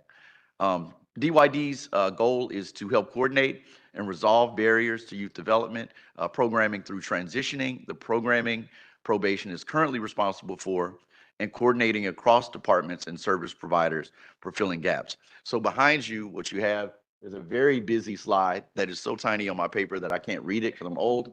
But these are all of the 11 directives that are within the motion itself. There is a very strong role that county council as well as the CEO's office is playing to help facilitate the meetings between probation and us and to identify the resources, the money that we're going to need to pay for this plan. I was told not to talk about the budget, but I feel that I'm just going to do it because I'm going to avoid the question. So if anybody throws anything at me, they're forgiven. We have what we think it's going to cost, right? But the motion itself is really going to refine that. But what we understand is that we want to increase the programming from about 7.2 million to about 12.2 million in actual direct contracts with providers to fill some of those gaps. We recognize that there's an administrative fee that goes along with that of about $1.9 million. We will have folks in the facilities to coordinate the programs that arrive to get them to the unit that they need to be in, and that's about 2.8 million. And then you'll hear more from Patricia, but the most exciting aspect of the plan is what we're calling our developmental coordination, where young people will actually have case managers, folks with a social work background that work with them from intake through reentry, right, to make sure that they have access to the various programs. And for year one, we're anticipating about 4.9 million starting at CVK, 4.9 at CVK and Barry J. Neidorf. So what we anticipate the budget is about $21.8 million for the first year. Again, that may change. The disclaimers there, CEO and others are working with us to identify the resources, but I felt I needed to at least share what we think it's going to cost, even if it's not set in stone. We can go to the next slide very quickly, and this talks about the overview that I provided a moment ago. I'm sorry, I wish my slides were bigger. Our central programming coordinating team to provide strong program management and ensure compliance. We are well aware of the DOJ, the BSCC, the various court responsibilities. So we absolutely want to make sure that we are staying within compliance. And that's one of the things we're really working closely with probation to ensure.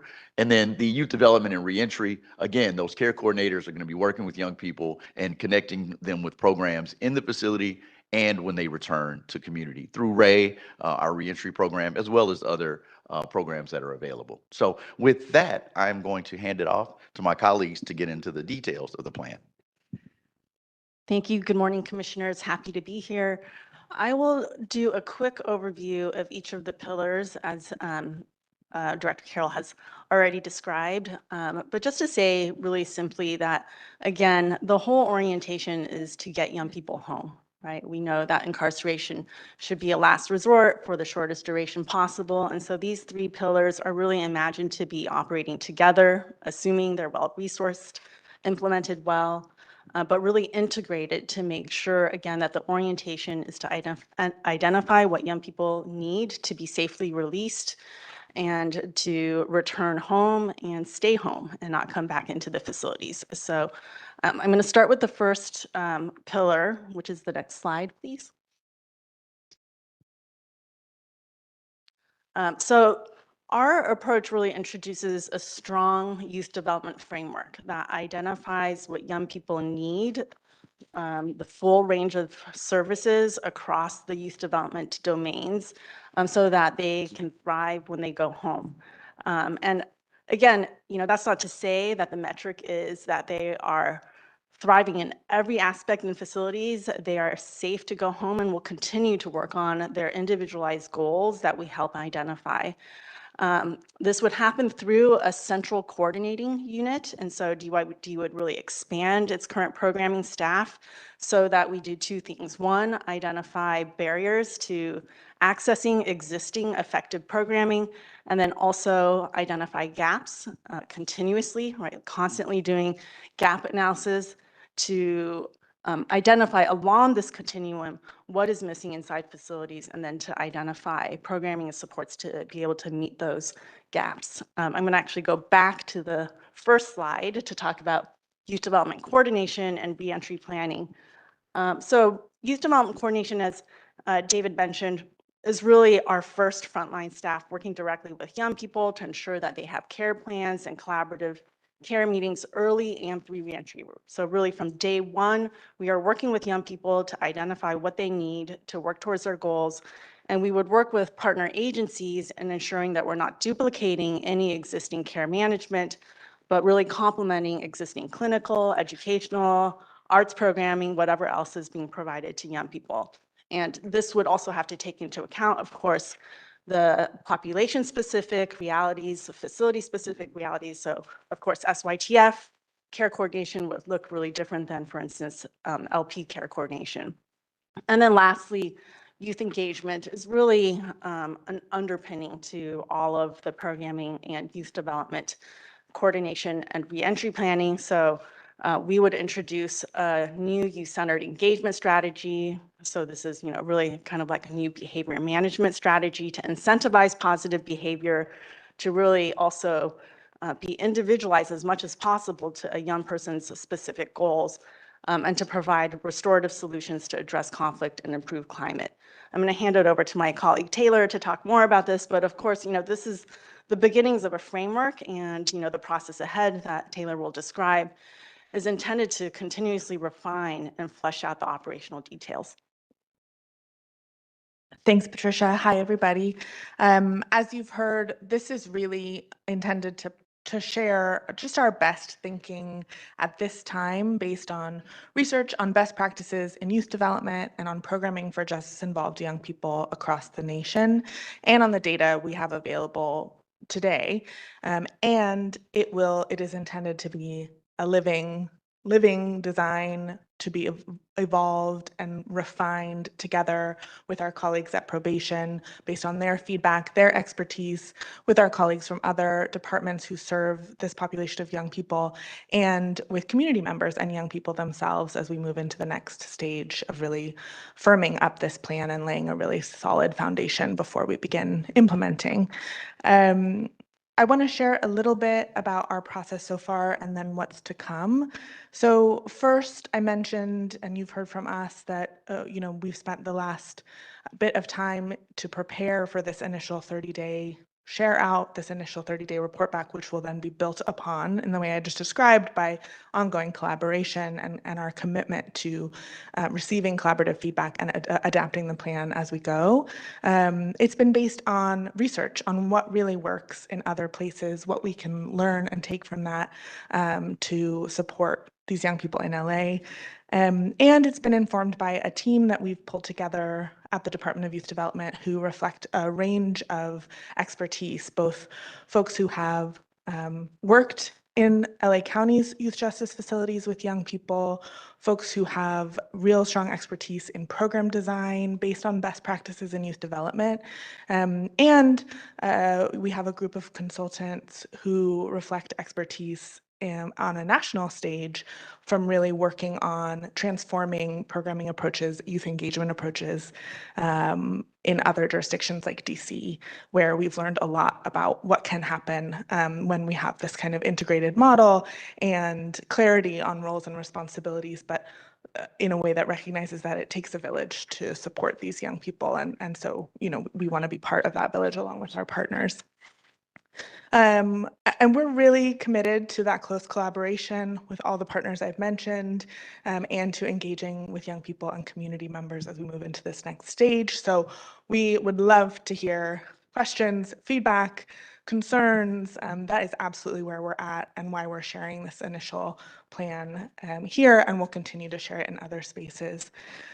Our next stage, just really quickly, as I mentioned, will include opening up for more community engagement and continued stakeholder engagement.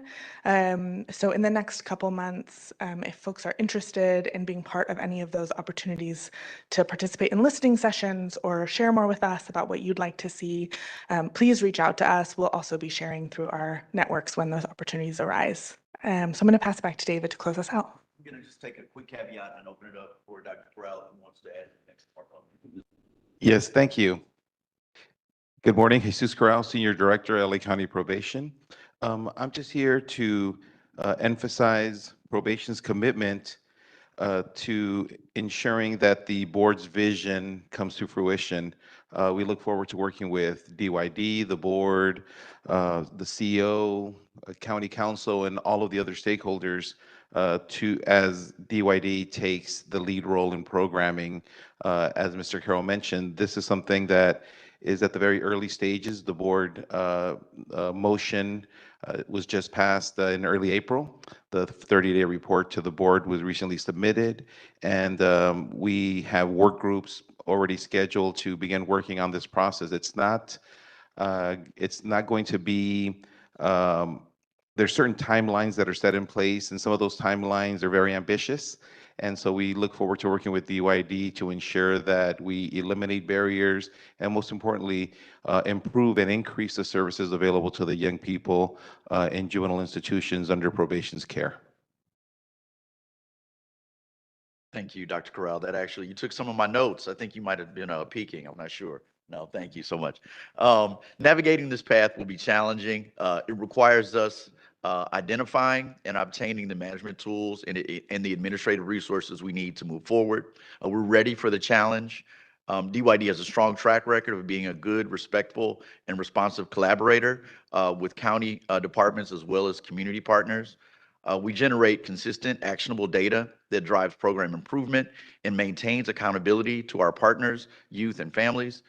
And this model will also be supported by DYD's continuum of care, including community reentry, to Patricia's point. So thank you, and we look forward to fielding your questions. Thank you. Yes, Commissioner Jackson, and then Commissioner Harris, and then Commissioner Meredith. Yes, thank you all for presenting. I'll leave it to other commissioners to dig into the model. I have a more generalized question, which is, I guess I'd like to know a little bit more about the other models that you guys are borrowing from. I can appreciate the sort of comparative element that's needed in order to make sure that we're identifying best practices, et cetera. However, LA is very unique, and it is very important that we have geographic specific models, solutions, and things like that. So I'd also like for you guys to speak to that uniqueness and how you guys are thinking through programming, understanding that we have very high need population that we deal with very specific needs, and we want to be effective in addressing that. So Absolutely. Thank you so much for that question. And we agree completely. We at DYD, this is how we go about designing programs, new programs all the time, where it's both, as you said, thinking what can we learn from other places who have tried to solve similar problems, but you're completely right that it is really important to us to make sure we're adapting that, informed by the local context, the unique needs of Los Angeles County, and the unique needs of this population, as you said. So I can just quickly say, and then see if others have anything to add, but we can also talk more about this another time or share more about those models in detail. But one of the places that we have been most inspired by is the work that's happened in Washington, D.C. with the Department of Youth Rehabilitation Services. We are consulting with Clinton Lacey, who led the Department of Youth Rehabilitation Services in DC for many years, and now provides consulting and technical assistance to other jurisdictions who are looking to think about similar questions, which is exactly as you said, how do we tailor what was learned from that experience to our local needs? So the way we do that, just really briefly, is that we learn as much as we can about what other places have done, and then we gather as much data about the local context as we can, and then we engage with local experts and, as I mentioned, with the young people themselves, with partners themselves, to figure out, this is what this other jurisdiction did. Does this feel right in our context? What do we need to change? How do we be as informed as possible about our needs? I don't know if that's helpful, but that's at a high level, I think, how we are approaching it, and really appreciate the reminder of how unique Los Angeles County is. I have a follow-up question, and you guys can still speak to the initial one with the follow-up in mind. Like, what are two unique traits you guys would identify specifically as a follow-up question? I think this is on point.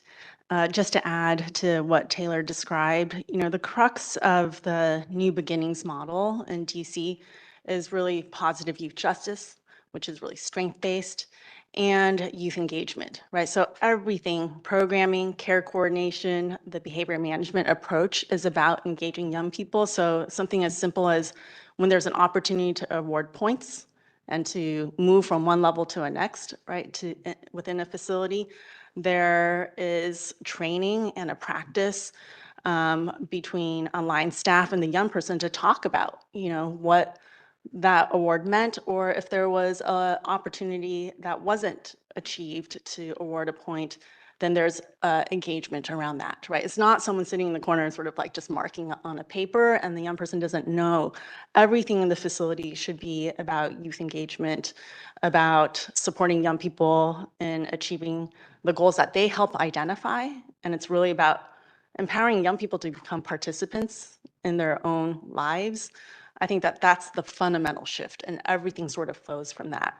And then just to add, to what Taylor has already, presented, to your point about LA being very unique, right? Like we have 7 facilities, although maybe the numbers change. So is it 5 or 7? But DC is 1. And so we have to really, like I said before, take into account the specific population, the facility, that facility design. And now we have facilities where you have mixed populations, right? You have pre-dispo and post-dispo. Post-dispo includes camp and SYTF. So I do think it's a much more complicated reality.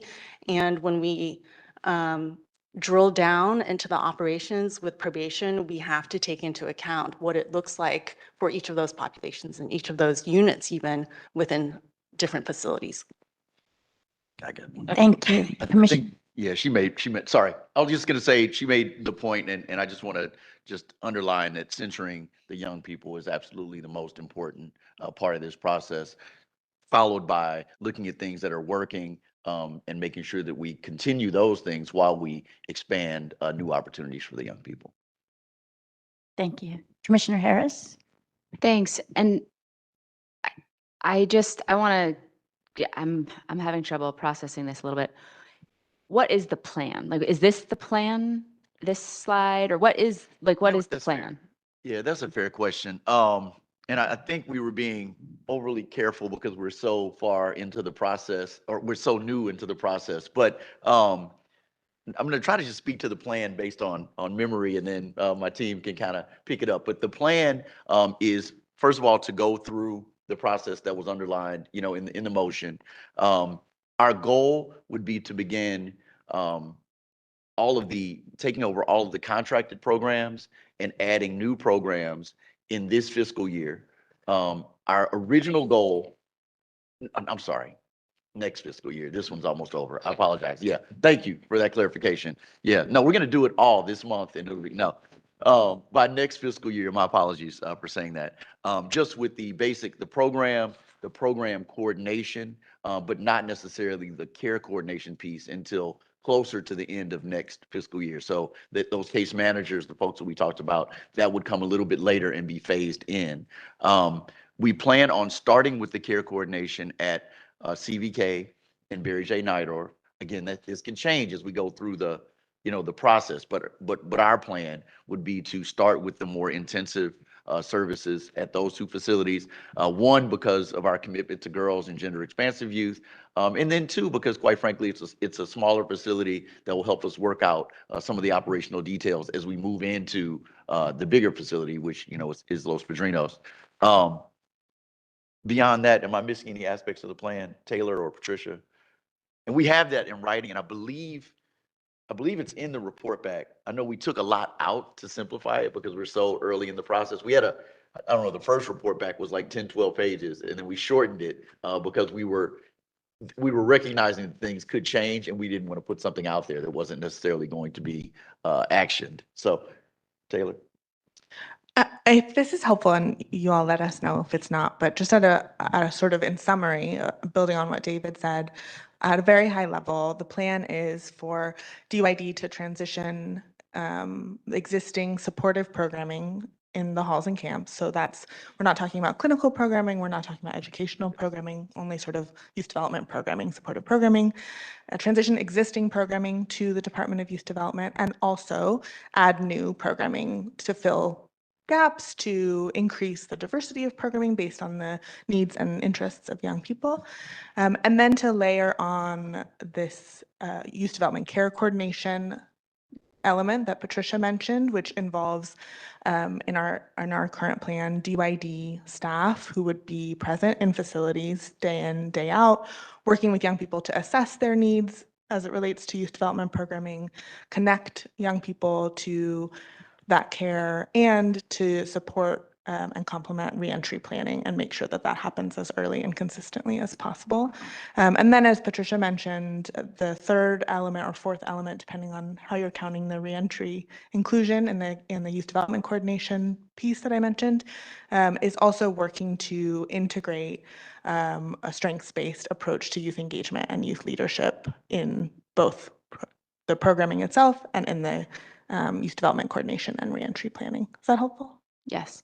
A couple follow-up questions. So one is, I appreciate the commitment to collaboration. I also think that it's a real opportunity for leadership and to be bold with things that have not been able to happen for all the reasons that we know and we talk about, and why the board passed this motion and directed DYD to take this over. But in that leadership, for young people who are experiencing programming, what is the plan for continuing with providers or changing them, and what happens to youth, who are working with one organization that DYD may or may not continue. And I also just want to say that reentry, is going to happen for every single kid, right? And we know that even if you're planning and preparing, that first 24 to 48 hours is the most critical time if you need to get back to school. And that it may even be more critical for the kids at LP who haven't had the time to process or go through the actual programming, like youth at CVK or Barry J. You're supposed to report to probation, you're back in school within 24 or 48 hours. Well, that is really hard. That is really hard for some families to navigate and coordinate. And I would just say that reentry component, that on the ground support is really, really, really important. So I would say that, and then go back to my question of what happens, what's the plan for continuum of care for programs that are in the facilities that may change or shift, and how do you plan to approach that? Sure, I can start and then hand it off to Patricia. But initially, we anticipate on maintaining relationships with the existing providers, unless there's some special circumstance that probation shares with us that would let that contract end, right? But for the most part, we plan on continuing what's there, evaluating. And I think Patricia, in her presentation, talked about we are putting a system in place to evaluate the programs, to make sure, first of all, that they're there when they're supposed to be there for the duration that they're supposed to be there, providing the services that they're meant to provide. We're going to start looking at some of the output data, right, which is certainly not the substantive outcomes that we want to see, but it's a start, right? We want to see, how many kids are in the program, what they're receiving, what the dosage is, et cetera. With that, we really seek to get to that outcomes data that says, how is this young person different after the program than they were before the program, right? And how is this working in community? What are our recidivism rates? Are they reducing, which is, the goal, right? Is for young people not to go back into a system, whether it be an adult or a juvenile system. So those are some of the components starting out. Certainly over time, we may discover that some programs are not as effective as we would like to see, in which case those agreements would end, right? And we would bring in someone new to provide whatever type of service that the young people are seeking. Let me hand it off to Patricia because I think she had. I don't think I. Oh, you're off. Did it run out of batteries? Here you go. Hello? Okay, yeah, it's working.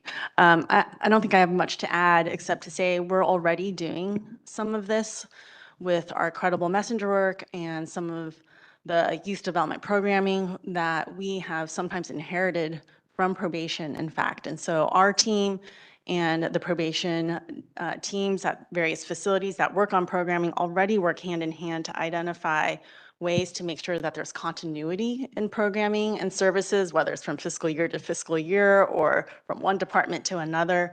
But of course, as David says, evaluation is key. In fact, this year, we've already started to strengthen our program observation and evaluation and data collection methods to better understand what's happening in practice, because what's on the calendar versus what's happening in reality are two different things. So our staff are doing, for instance, random checks on our program providers, and both talking to program staff, instructors, and young people to understand their perspectives on how the sessions went. So I think there's more to come. We are looking forward to working with probation to strengthen all of that.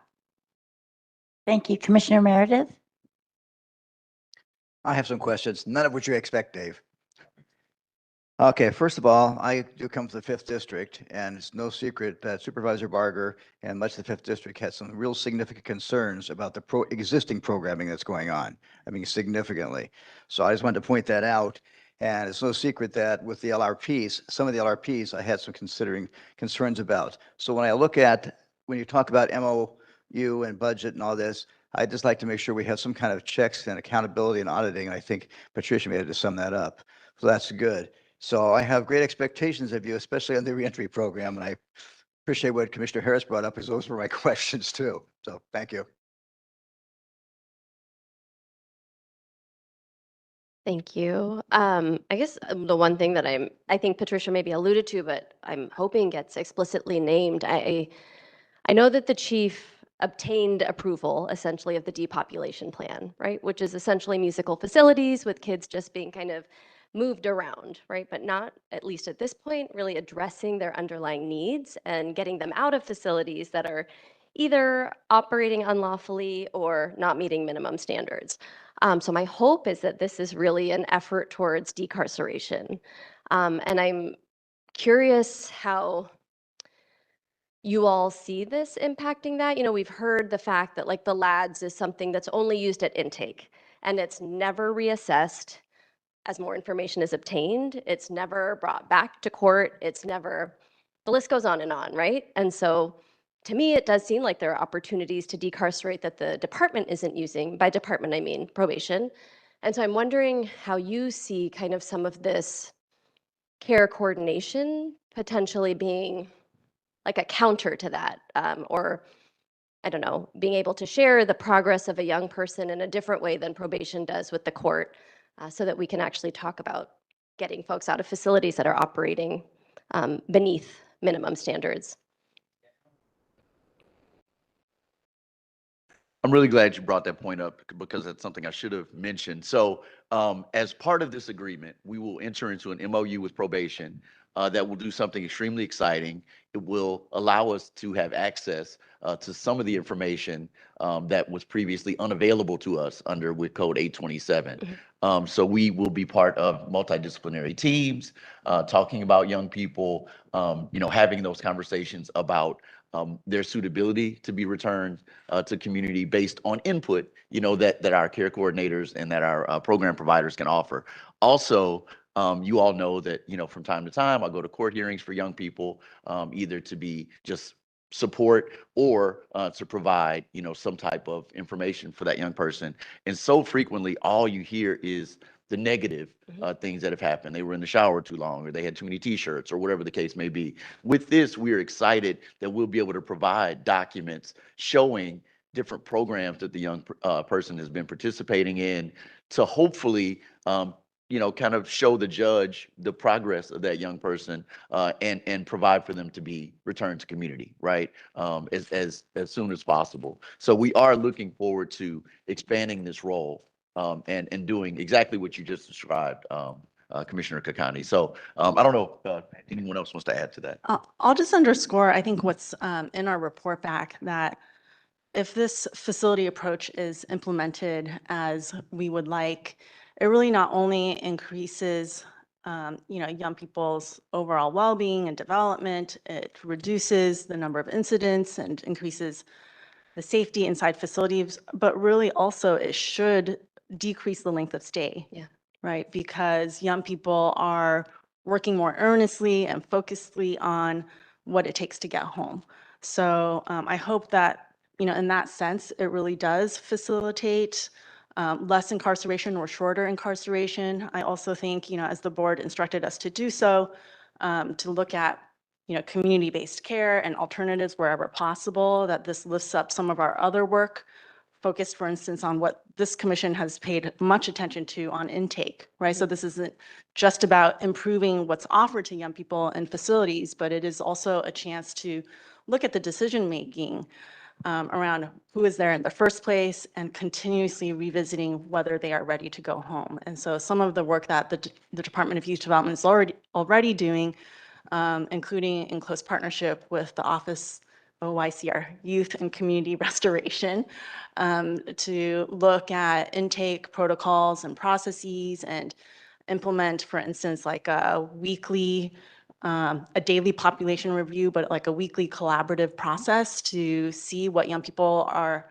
ready to go home. I think there's a chance to intersect all of that work with this model proposal and implementation.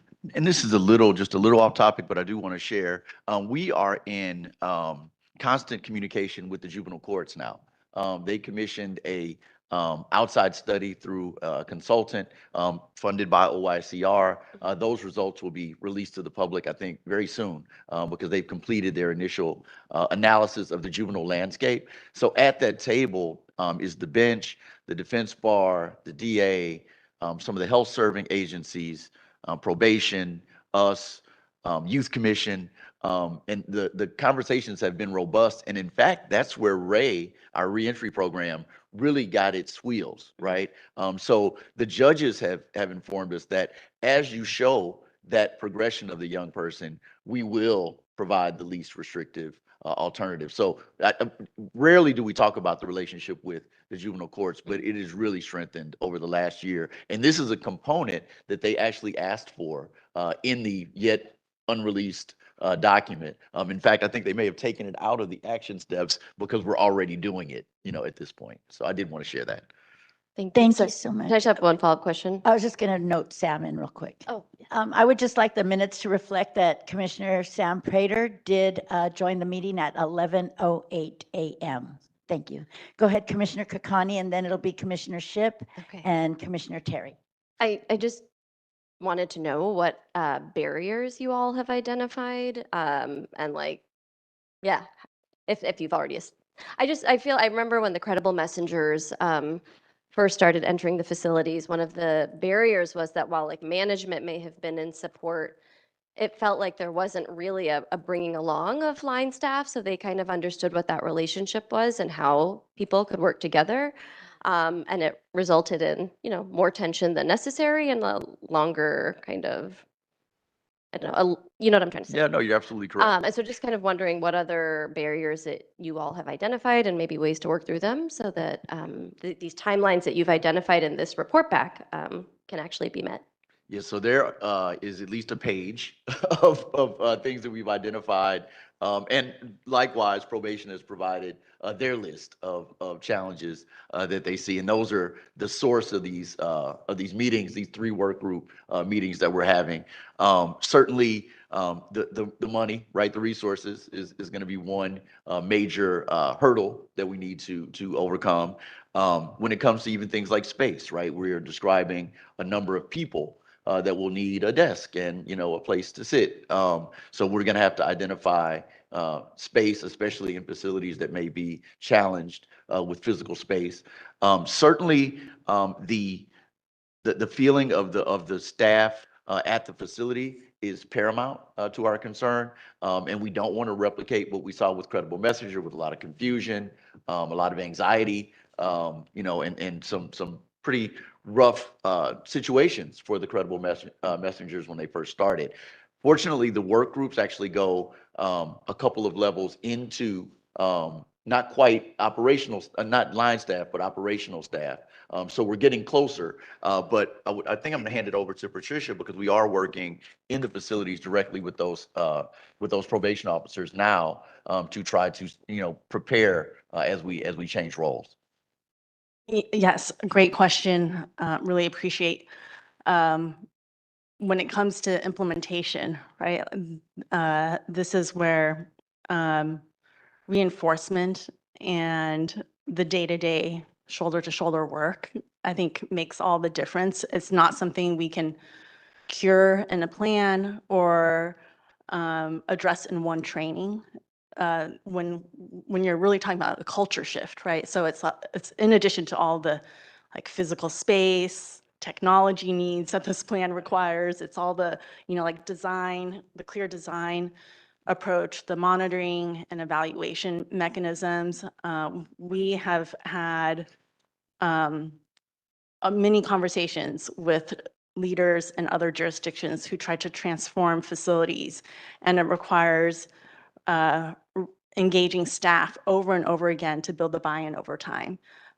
So I know, like joint trainings with DYD staff, providers, and probation and other partners will be important, but as we learned in our Credible Messenger work and our fearless leader over our facility work, Latasha Matthews is here today, who worked with probation for over 2 decades, knows all too well, just because we planned for it doesn't mean the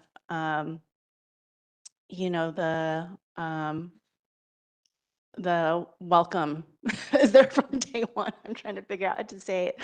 But I think we've shown that when we stayed focused on the work and we proved the worth of the work to young people, that our probation colleagues also started to see in real practice what value we could bring. And that wasn't something we could just sort of explain verbally. It just had to sort of take effect over time. And that also means that every day our teams are building relationships, rebuilding relationships, re-clarifying expectations, role distinctions, all of that. And then trying to strengthen them over time, right? So we didn't have everything we needed on day one for Credible Messengers, nor did probation, have the preparedness for us. But I do think over time we've built that.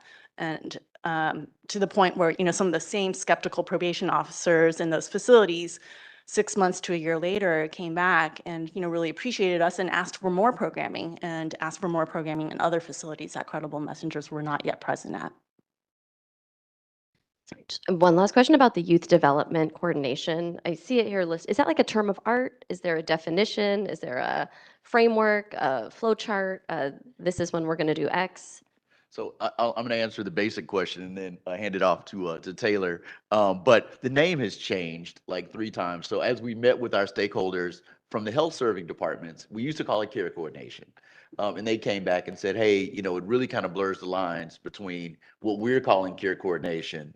So we decided to change the name to youth development coordination. So that is confusing, and that it may not stay that name, right, throughout the duration of the plan. But that's the name. Now, to get to the depth of your question, I'll hand it off to Taylor. Yeah, and I really appreciate the request for flowchart as a flowchart lover myself. You've heard us say this, and I know this is, you know, not an ideal answer, but I think that is for us the next stage, is to be able to work through these operational details with our partners and be able to, with confidence, say, okay, this is how that role will look in really detailed flow. For now, I think like very high level definition is that we're imagining that these would be folks who would meet with young people, would carry a caseload of young people, would meet with them individually, you know, have sessions, have check-ins, and be really actively working through their caseload to make sure young people are connecting with the programming that helps them, you know, build towards their goals, and specifically their reentry goals, and then to communicate and collaborate with others in the facilities, join MDTs, take on some of that youth engagement work we've described, that kind of thing.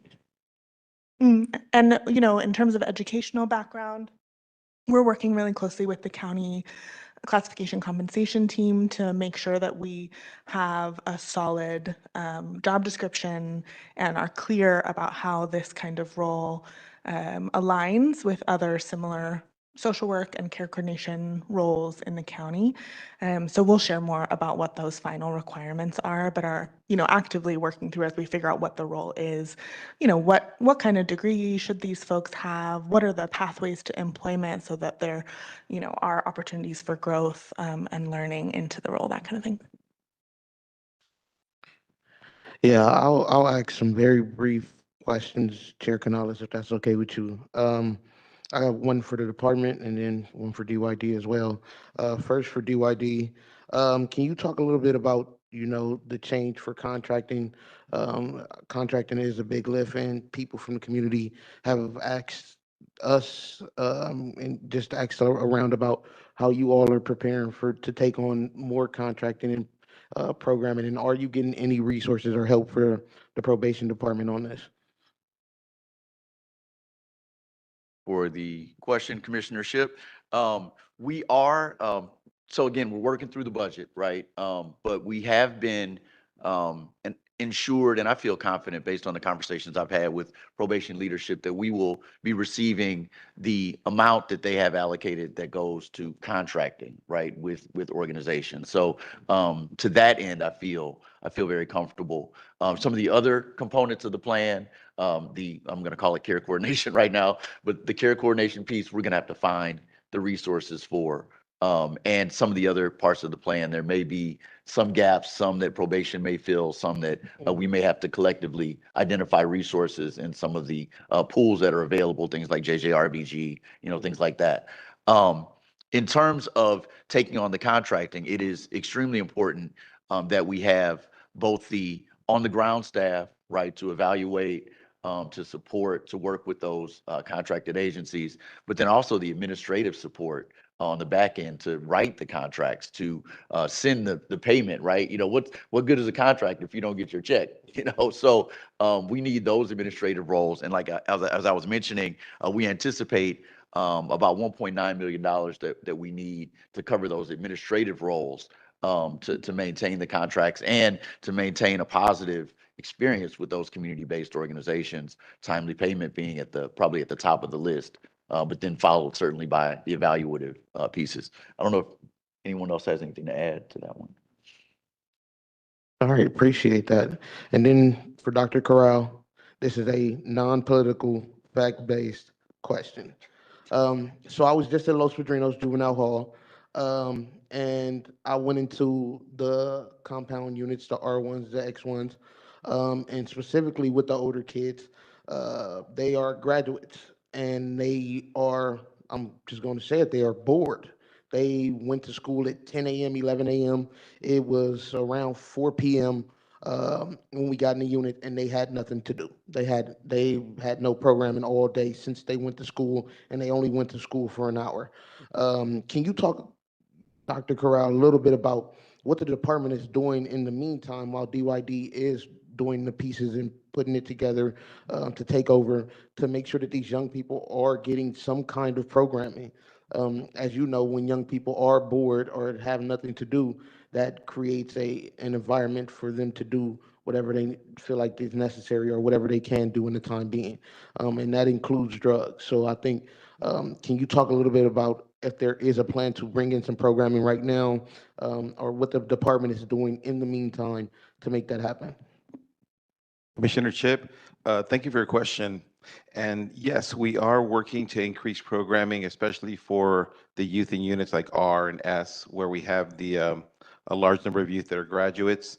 We recently implemented, or actually, we recently started the electronic calendar system at Los Padrinos. And that's something that will help us better track the dosage of programming. And that's something that's also going to be transitioning over to DYD as part of their taking a lead role in programming. And so this was actually a conversation that we had during our meeting last week before the 30-day report back to the board. It's, understanding that there's specialized populations that do need this extra programming. And so as this transition takes place, I think that we certainly need to keep focus on the fact that not all youth follow a traditional schedule where they're in quote unquote high school from 8 to 3, that there are youth that do need additional programming. And so that's something that we are working with. Along with that, we also have the credible messengers that are at the facility. And I know that they're providing services in those units as well. So with a combination of additional contracting, additional contracts, the credible messengers, and really working closely with DYD, we hope to work together with all of the stakeholders to increase programming for the youth, not just in those units, but for the youth throughout our juvenile facilities. I hope that answers your question, Commissioner. Can I add one thing? You already know this, so it's a different relationship on the dais, but that population holds a special place in my heart. I see those young men monthly, primarily because they are significantly older than the other young people at Los Padrinos, but they're also there for a significantly longer time. Unfortunately, I'm fortunate to have the experience, but unfortunately, I've spent 2 Christmases and 2 Thanksgivings with the same group of young people in a facility where normally it's a 30-day turnaround time. So looking at their circumstances is certainly at the top of my list because they are so unique as compared to the rest of the population at Los Padrinos. No, I agree. Dr. Corral, just one more question. Can you talk about what has hindered programming in there? I know at one point they had dogs in there, and then I think the next week they were gone, or they were promised construction, virtual training, and then it just never happened. Can you talk about what hinders that, and then also how those promises are being made to the youth, and then not being communicated on the changes to them as well? Commissioner Ship, thank you once again for the question. I believe that some of those programs are in place. I know that in terms of the dog program, there were some challenges that we're working through right now. The program with, I don't want to mention the provider in this public meeting, but we are working with the programmer to bring that program back to Los Padrinos. One of the primary challenges, and I think Mr. Carroll mentioned this, has to do with space. I was recently at a conference back in the East Coast, and I was talking with folks that were building new facilities. And one of the things that I think that we need to understand is that many of our facilities were not built with programming space in mind, which is different for Kilpatrick. We have specific programming space in mind. Or space that was built with the idea of programming. When it comes to other facilities, we will be working together with DYD to try to identify space within the facility, but understanding that we will need a certain level of flexibility because some of the space may be multi-purpose, some space that's, a classroom during the day becomes programming space in the evening, for example. So these are the things that we're discussing with DYD to ensure that these programs move forward. And as far as the construction program, once again, I won't mention the provider, but that provider is still at Los Padrinos. In fact, they recently expanded over to Barry J. Neidorf as well. And so there's a lot of, let's not call them barriers, but these are opportunities. So working together with DYD, I think that it's certainly an opportunity to expand many of the offerings with youth feedback, with stakeholder feedback. We hope to really bring the type of program, because many of these programs are there and they are taking place. Our goal is to make sure that these programs are consistent and that these programs are meaningful and impactful to the young people that we serve. No, that's perfect. I think just a suggestion for me to probably both of you is just number one, don't promise the youth anything if you cannot continue it. I think that has been the hardest thing for them, is that they wait for something for 10 weeks to 12 weeks and it never pops up and they're still doing the same thing over and over again. And then my second is just to continue it. Like you said, there are these programs happening. It's just not happening for the same units all the time. And so they're wondering what happened. They had it one day and we hear that it's still happening. And I asked them, hey, well, they tell us it's still happening and then they haven't seen it again. And so now I'm explaining what's going on in the department. So I think that just don't promise them anything that we cannot make good on. And then the second, trying to continue what we do. Even if it comes one time, it should come multiple times. They should have a continuum of programming. Thank you. Commissioner Terry? I had a question for the DYD team. What role is there for families in kind of this broader conversation around reentry planning and care coordination? In addition to, what role is there for youth to be able to, have like a real meaningful voice and input in this process? And then hand it off. But certainly, censoring youth is extremely important as they identify, similar to what Commissioner Shipp was talking about. They'll tell you, what types of programs they need. They'll tell you which ones that are working for them. They'll tell you which ones they're not interested in. Certainly, Director Julian and I have had conversations about, what kid is going to say they want to do math, for example. So we recognize that some of the programs might not be their favorite, but we know that those programs are in their best interest. But certainly trying to center their wants and needs, at the top of the list. In terms of the family engagement, I can hand it off to my team to describe a little bit more.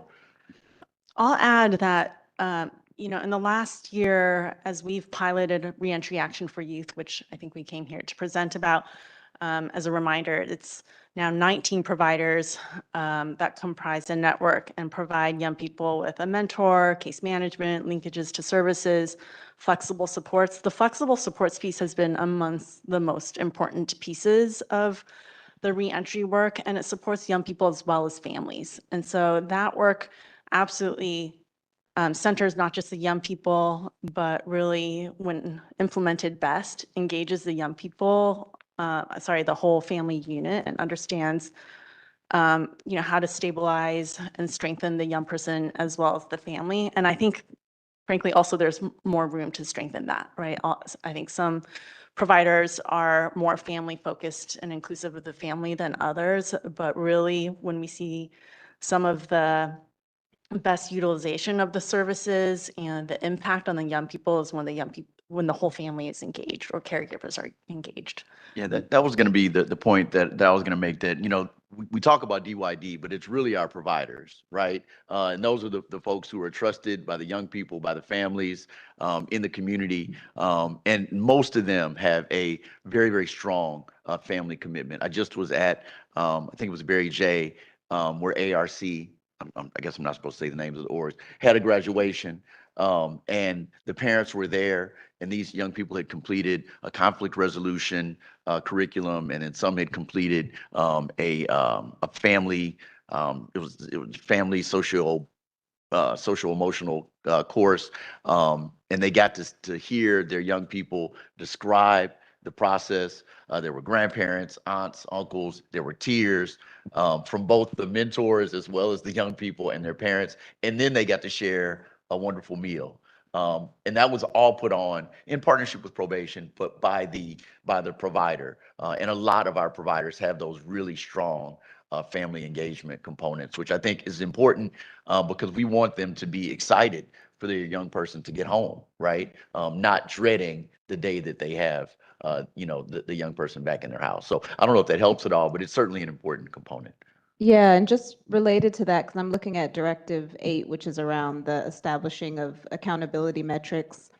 Will providers and youth and families be able to have a say in what some of those metrics of success are? Because I do think a lot of times, kind of looking at some of the departments like DMH and SAPC, they have very traditional notions of what success means.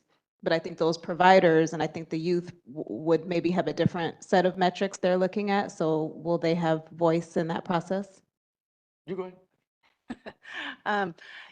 Yes, so we are actually in the midst, as you know, all of this is in an early stage in development of developing a community engagement strategy, and that leans a lot on providers and advocacy organizations that engage young people and families. And so we will make sure that that is centered in those community engagement strategies and opens doors to really weigh in on the whole model development, including what outcomes are measured.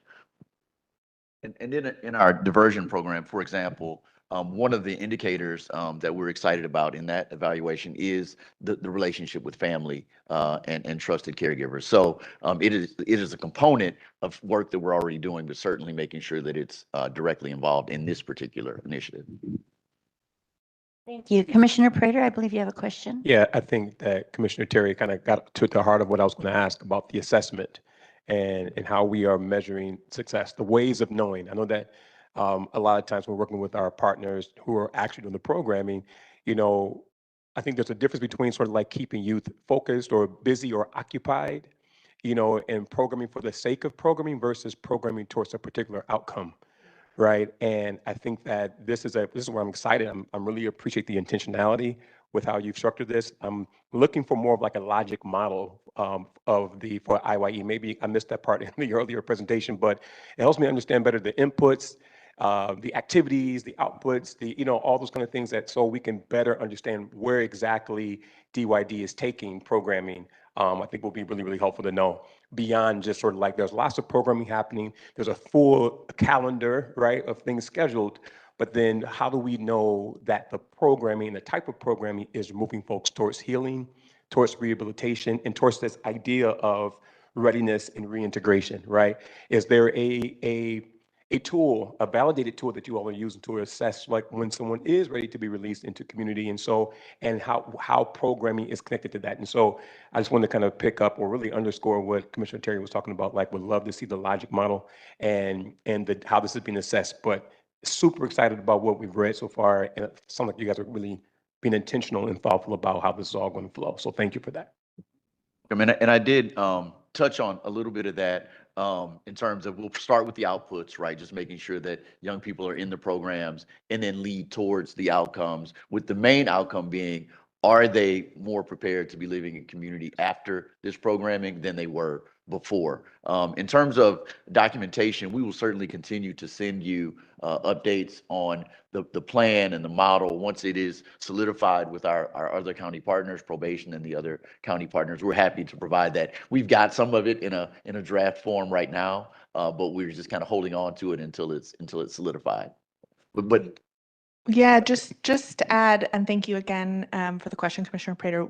One of those, just to be very specific, one of those things we have a draft of is a logic model. So we would love to share and refine together, offer it for folks to react to, make sure we're checking our assumptions exactly as you said, and really making sure that it feels right, the theory of change of what we're trying to do.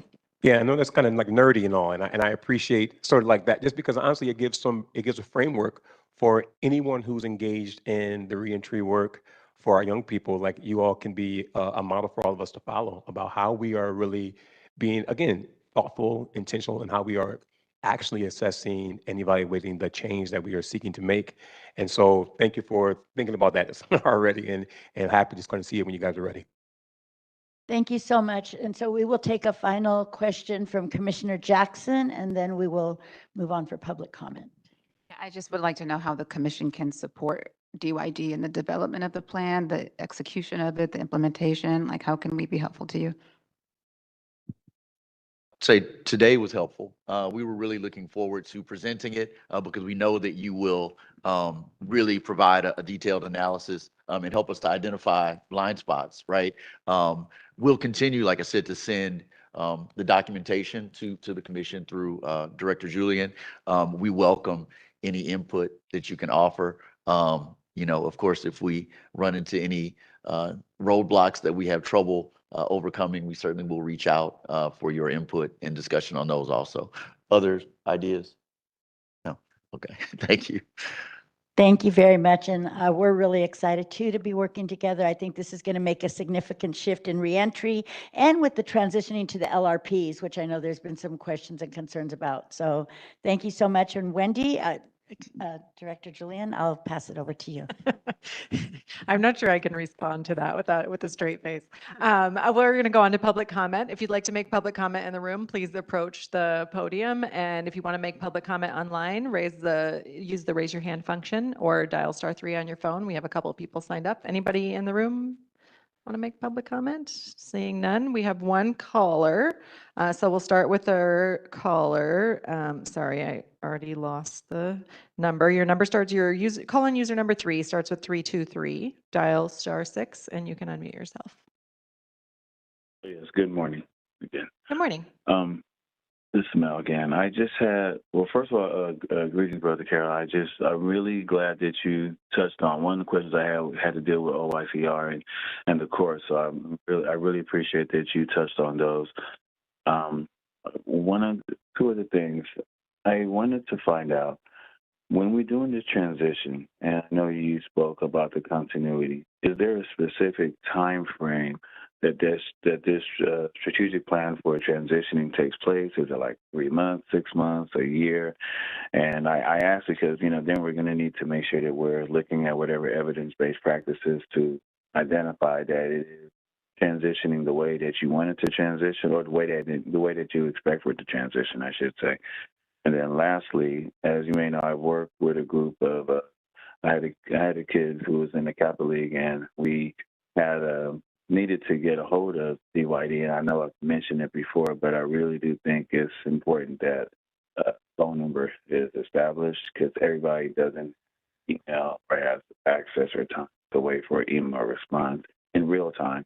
And I say that because you all are needed. Probation we no longer has the 601 clients or walk-ins, so it's a gap that is needed. But otherwise, thank you for the presentation. Thank you, Mel. So, Mel, I would ask if you could send me your information. Okay. Director Julian says she can get your information to me, so I'll reach out to you, after this meeting. So, just wanted to say that the timeline it's fluid. I mean, we're working through it now. But Taylor, do you want to speak to the timeline just quickly? Sure. David mentioned this earlier, I think, but the timeline will be implemented in phases. You hear us, I think, all today talking about how important it is for us to get this right, to be thoughtful about our approach and our collaboration. So in phases through the next year or so, so from around July of 2026 to around July of 2027 is the first sort of implementation phase, happening in stages, informed by collaboration and the operational needs of the facilities and the young people there. We're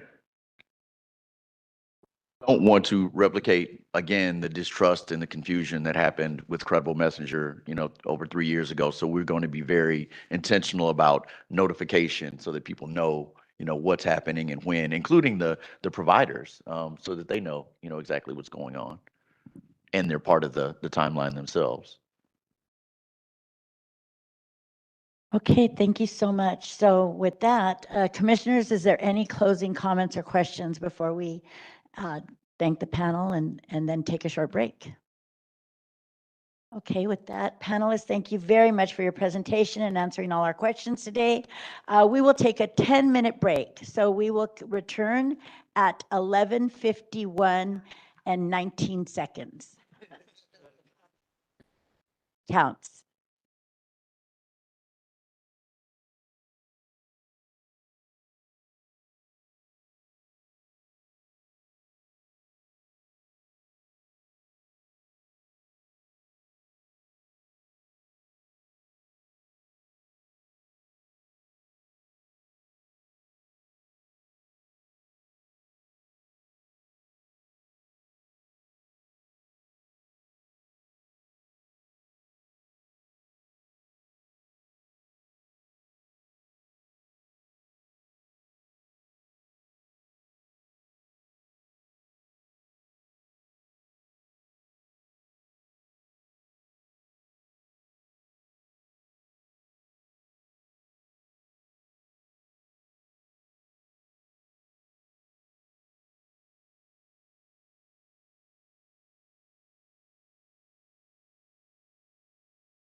And so now at 11:52 a.m., we are going to start back up the meeting, starting with the next agenda item, which was agenda item number 4, but we moved things around. So now it's agenda item number 5. And that is to discuss and take possible action on an update from Probation's Juvenile and Adult Field Services Bureau to explain caseload data and identify which aspects of field services have been identified as able to be performed by non-sworn probation assistants. We have attached several related documents under this agenda item. Some are new and some are provided for reference and comparison from prior POC meetings. The Probation Department was asked to provide information which is attached to the agenda. One is a report on updated caseload numbers for juvenile and adult field services. And the second attachment is a job description for the probation assistant position. Here to present today are from the probation is Keith Larson, Director Field, and Deputy Director for Adults, David Wolfs-Gruber. Thank you, and I will pass it over to you now.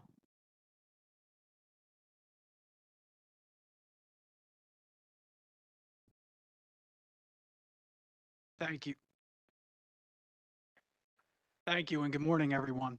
My name is Dave Wolfsgruber. As the chair said, I'm Director of Field Services. We recently assumed supervision of juvenile field as well. And I just want to begin by reiterating some of the comments previously and some of the chief's prior comments about how proud I am of field services and also some of our institutional staff that I've been fortunate to meet. I come from leading 2 significant statewide supervision authorities and client supervision, and it's very gratifying to have conversations with staff that really come to work, folks that come to work every day, show the compassion, the commitment, and the dedication to quality supervision in challenging times in field supervision and in our halls and our camps. So I'd be remiss if I didn't mention that to begin. So you've asked us to present on caseload numbers, and as you're reviewing our caseload numbers across all of our disciplines, AB 109, core, and then juvenile field, I want to touch upon some of the things we've done in probation to mitigate against recent assignments of staff and how we're really being more intentional in field supervision. So as I mentioned, 2 very large and challenging and complex supervision authorities are in my past, and first and foremost, field supervision is critically important, and it's something we're expanding greatly within the probation department. We've taken some staff that have been reassigned, 43 DPOs and 8 SDPOs, to provide field supervision, to be more intentional, to be present in our clients' residence, to observe the family unit for those that have family members that they're residing with, to be there for the services that they may need, whether it be substance use disorder treatment, mental health treatment, employment, housing, everything along those lines, to be more intentional in supervision and not waiting for someone to come into an office where they're desperate for services. So we're being proactive and being in our communities. And not only that, but for the family members as well, because it's reentry is a very complex, collaborative process that many times involves the family unit as well. So it's important for our officers to be there in addition to performing law enforcement functions that we are obligated to provide to ensure public safety, residence checks and things of that nature. But first and foremost, our ability to mitigate some of the recent reassignments and of staff to the juvenile facilities, it's been critical for us to be more present. A couple other things I want to touch upon on how we're reimagining supervision is utilizing the Teams, Microsoft Teams platform. We've got a lot of transportation challenges that we've worked closely with JCOD to help mitigate against, but also working collaboratively with our community providers, whether it be HR 360, Health Right 360, and AB 109, but also the system navigators within our core or traditional formal probation is going to be critical as well to provide those services. Clients can certainly still come to an office if they need a service, and support.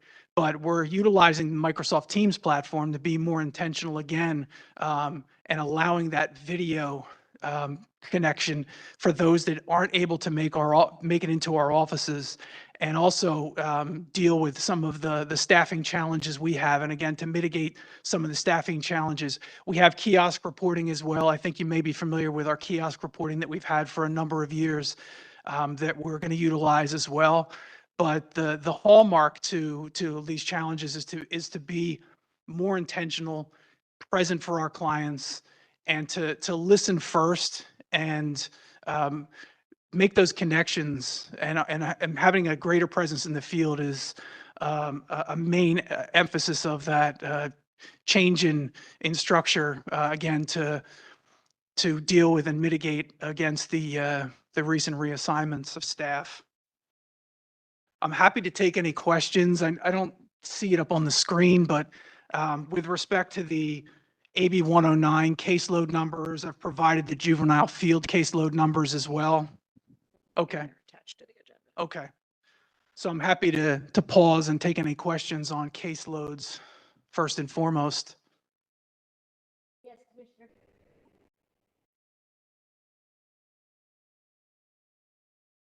Okay. Sorry. Just curious what your experience with field supervision is, or like what your background is. Sure. Thank you for that question.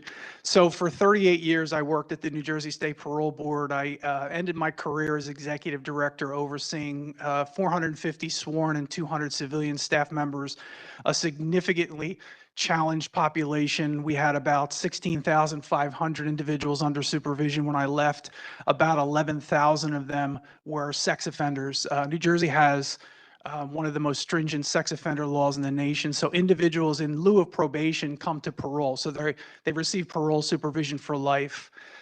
So that was a very challenging population in a number of ways, to make sure that we provide sex offender treatment, to make sure that we're properly supervising and aware of the activities of individuals on supervision for a sexual offense. We also had a significant number of clients on global positioning supervision. And New Jersey led the nation, quite frankly, and I'm very proud of our efforts to reduce the prison population from 31,000 around the year 2000 to when I left to about 12,000. So I firmly believe in quality client supervision. And then we were very present in the communities, as I mentioned before, and I'm sorry to continue to hammer this point home, but field supervision is critically important to understand the needs and to observe individuals in their home environment, both for compliance and for quality services that we have the ability to provide, and connections, and to meet people where they are. And then I was fortunate, after 38 years in New Jersey, to become the director of parole for the Colorado Department of Corrections. So we also oversaw inmates in that system as well. So again, a very challenging population, resource challenged, and the ability to work collaboratively with our officers to make sure that, whether it be an inmate, because we also had about 1,000 inmates under our supervision in community corrections, to make sure they're provided for in community corrections and also in the community. And it's critical to understand that quality supervision, providing significant services, but also reducing the returns to prison for technical parole violations is what needs to be done throughout every system, whether it's parole or probation. We demonstrated in New Jersey particularly that reducing the number of technical returns to prison, as well as individuals that are convicted of a new crime on parole, made the public safer. So not the supervision that parole and probation used to displace, I'd say 25 years ago, of kind of waiting for the person to make a mistake and then return them to prison for a technical violation, to be as intentional as we can and provide those services, whether it be licensed residential substance use disorder treatment, outpatient substance use disorder treatment, mental health treatment, to make sure that we are providing every opportunity for success rather than looking for every opportunity for failure. So that was the key ingredients to what led New Jersey to be a leader in reducing incarceration. And I'm very proud of that, and I'm looking to continue that at LA County Probation. Okay, thank you for that. So I'm just looking at these numbers, and I feel like we kind of end up here every time, just in terms of the average caseload size. I mean, I think of dual supervision youth maybe as some of the young folks who have, you know, the fewest kind of like or access to the fewest number of like consistent adults in their life, either being in foster care and then also having to be in the probation systems. And so I'm seeing like ratios here for dual supervision youth at the rate of 61 youth to 1 PO. So I'm just curious kind of like how the DPOs who are holding those caseloads are managing, if you know. And then related to that, you know, I think when we're talking to defense counsel, a lot of them say that the young folks that they're working with have no idea who their POs are. It's not clear. They're calling the office or whatever hotline to figure out what probation officer is supposed to be, in quotes, supporting them, and that it takes a month or two to then determine who that probation officer is. So I appreciate kind of like the intention with which you started, but it doesn't really sound like it's happening here. So I, yeah, would love to know how you foresee getting there. Sure. You can share that. So I'll start, and Mr. Larson will discuss the terms and conditions of supervision and how we're supervising the juvenile population. So I've worked with the juvenile population for my entire career. So I've got significant experience on the needs and challenges of the population. But to your point of how do we supervise in this environment with these caseload numbers, I think I just want to say one area that the reassignments were a little lighter, shall we say, is with the juvenile population, recognizing the vulnerability and the importance to provide those services and to make sure that when the family unit calls for it, that those individuals remain with the family unit and that they're a big part of supervision. So I do want to mention that the juvenile DPOs and SDPOs remain in the community in larger numbers for those very reasons. But I want to allow Mr. Larson to comment on his experience with this population in LA County. I think I figured out how to turn this on. Just like we recently reassigned a whole bunch of staff to our juvenile halls, we've also done some reorganization within our field. So, thank you. If you go back a month and a half, I had 6 full duty staff and 13 light duty staff to supervise all these folks.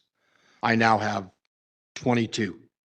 And as Ms. Carlisle said earlier, 22 plus an additional 20 full duty staff. So I have an additional 20 staff to accomplish what you're asking, supervising these folks. And we're also looking to hire a few more of these light duty staff that are on. I'm pretty confident that we have enough staff to accomplish it. They may not be in the right positions today because they're reassigned in the office that they were formerly assigned to. So we need to move them to different offices to make sure we accomplish seeing everybody and making sure that everybody is supervised and everybody has a contact and there's some continuity within that supervision. But I'm confident we can do it. In addressing the dual supervision aspect of it, that's a very transient population. And it's hard. I certainly don't have the staff to follow them around, but I think we can utilize the folks that are in our area offices and train them on how to work with DCFS so that those folks can also have a consistent probation officer that they can contact regularly. One of the things that's changed is we're no longer deploying or people are leaving regularly, right? They would come in for a 90-day cycle and then go home. So they had a probation officer for 90 days and then they didn't. Now they're going to be in the office and they're going to be there. So the continuity of having somebody regular to contact is going to be there. So I don't know if that answered your question. Commissioner Jackson and then Commissioner Meredith.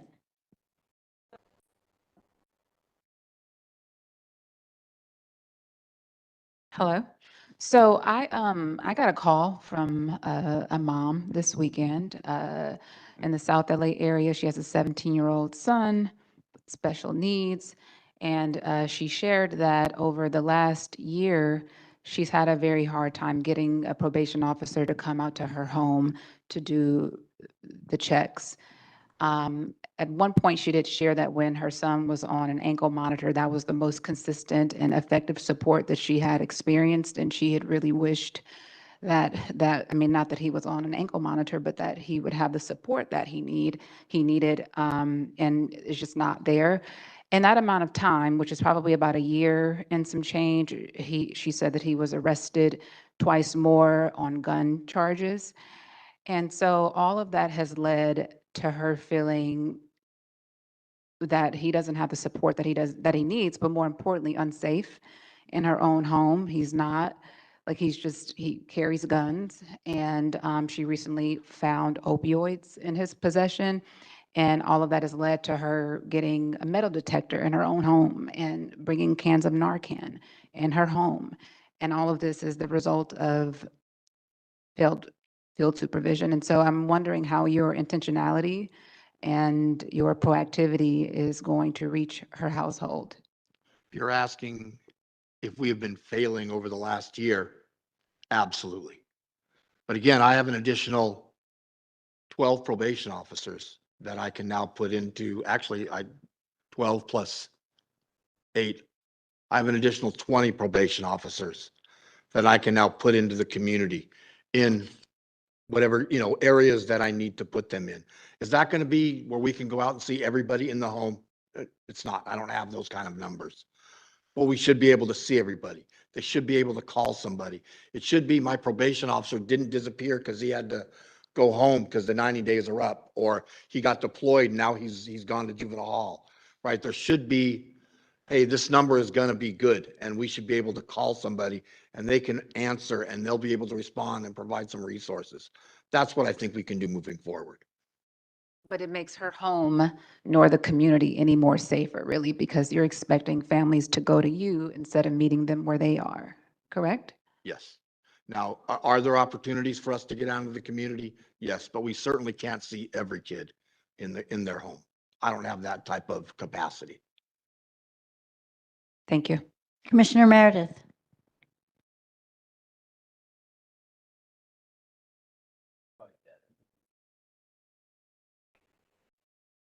A couple concerns. Understanding we have adult and juvenile jurisdiction in this committee and from the department. One of the concerns I have, it'll be 4 years ago on June 14th that 2 El Monte police officers were slain by a probationer that had gone unchecked, unseen, for a variety of reasons. And I know we're understaffed. We're trying to rob Peter to pay Paul. I believe now we have a contract for an MOU with LA Impact. And also, are we working with our allied agencies to get some support for following up? But with the light duty staff that have been deployed home because they can't be in the office, I understand they can't be in the field making contacts, but if they're in the office, they would be there to answer phones, to follow up, maybe do the drug testing or whatever. So I'm just kind of looking for some guidance or thoughts or what I can do to push the levers with the board to make it happen. Yeah, thank you for that. And I do want to mention that we now have, as Ms. Carlisle mentioned in her presentation, a greater number of our modified staff returning to duty. And I want to just take a little issue with my colleague. We are to a point where we believe we can be more present in the communities. I believe we can be more present in our approach and be as efficient as possible, whether that be utilizing the Teams platform in greater numbers to make sure we're seeing as many people as we have with being staff challenged. But if you look at the overview of our caseload numbers, we actually have as many DPOs in the office. Now, the difference is they're modified staff versus full duty staff because they've been reassigned. But I just want to reassure the commission that we are doing everything we possibly can to not only be intentional as far as our approach to field supervision, but also to make sure that we will meet the clients on their terms, whether it be physically in the office, whether it be with the family in the home, or in the community events that our officers are aware of and can attend, and also utilizing our mobile resource units to be in the communities that, individuals may be challenged as far as getting to an office or not knowing how to get a service. So we're trying to immerse as many services as possible to make sure that we're intentional. We're also, to your point, Commissioner, we're also utilizing the MOU, which you mentioned, to work with local jurisdictions to do those home contacts, residence checks, and to be more present in the community. I know I'm repeating myself, but it bears repeating to demonstrate how proactive we're going to be as far as being a present in the community and not wait for someone to come to the office. Office reporting is fine to demonstrate compliance, to make sure that the individual is responsibly coming in, but we can't wait, quite frankly, a lot of times for office reporting. We need to be out in the communities. We need to be in the residents. We need to observe them, not only to provide service and support, but also to observe them in the home environment if they happen to be violating the conditions of supervision. So your point is well taken about collaborating with law enforcement partners, but that is something we're already moving towards in greater numbers with this reassignment of our staff to our community supervision team in our communities. I think this is, oh, it's working. Technical error. Mr. Wolf Scrubber and Mr. Larson. So, I'm looking at this. You guys provided us a one-pager broken down by office, total number of DPO2s assigned, and then total summary of active supervision cases, and then average number of active supervision cases per DPO2. And I guess what I want to hear from you is two things. What is the ideal staffing ratio for a DPO2 and a youth caseload? I'm just keep it on the juvenile side for now, and a youth caseload. And then what is the ideal model of service? And how do those two things correlate?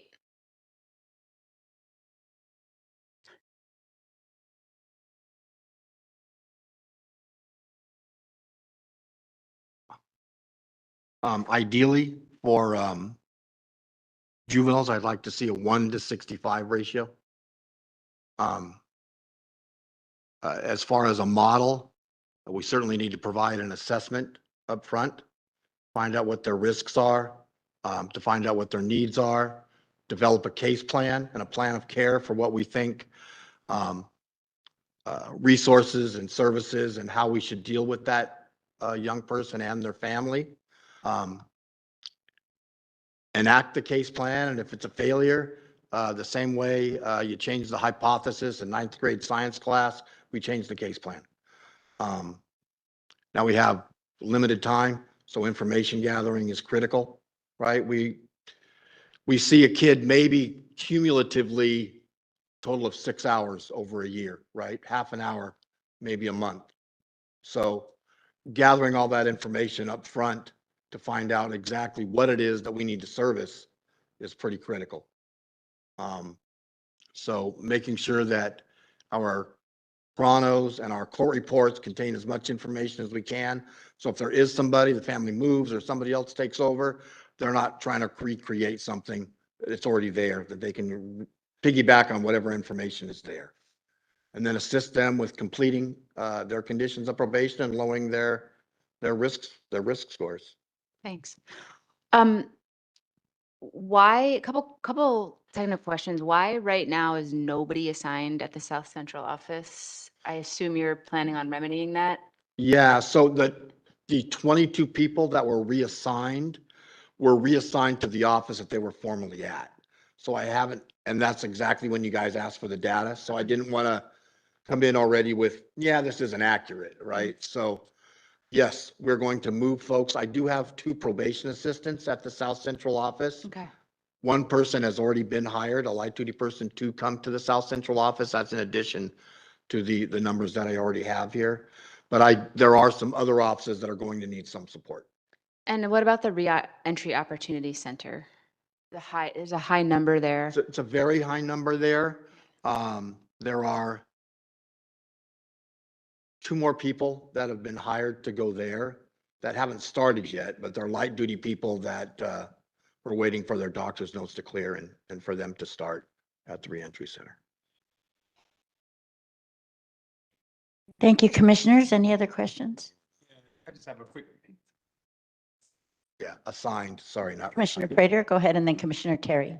Sorry, Commissioner Harris, can you just clarify, the question you asked was about what is the ideal caseload, the ratio? Yeah. And the answer to that is 1 to 65? Okay, maybe I'm understanding this, I'm missing something here, but I'm looking at this on the juvenile supervision side. Maybe I'm reading the wrong data point, but prior to the 60-day deployment, the average sort of like caseload was 1 to 17, right? It's on this sheet that looks like this.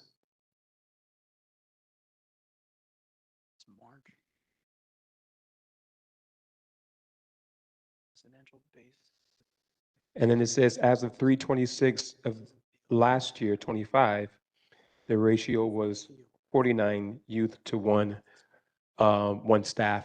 And you're saying, that ideally the numbers would be higher, and that is a more ideal situation. Can you just explain? I'm just confused with like why, if we saw that there were fewer youth being assigned to a particular staff person, and then you're suggesting, unless I'm, again, correct me if I'm wrong, but that it should be 65 to 1. So Director Julian just pointed me to the data that was provided in April. That included of last year, a number of staff that are in our camp community placement. This is just field supervision. So we're delinking.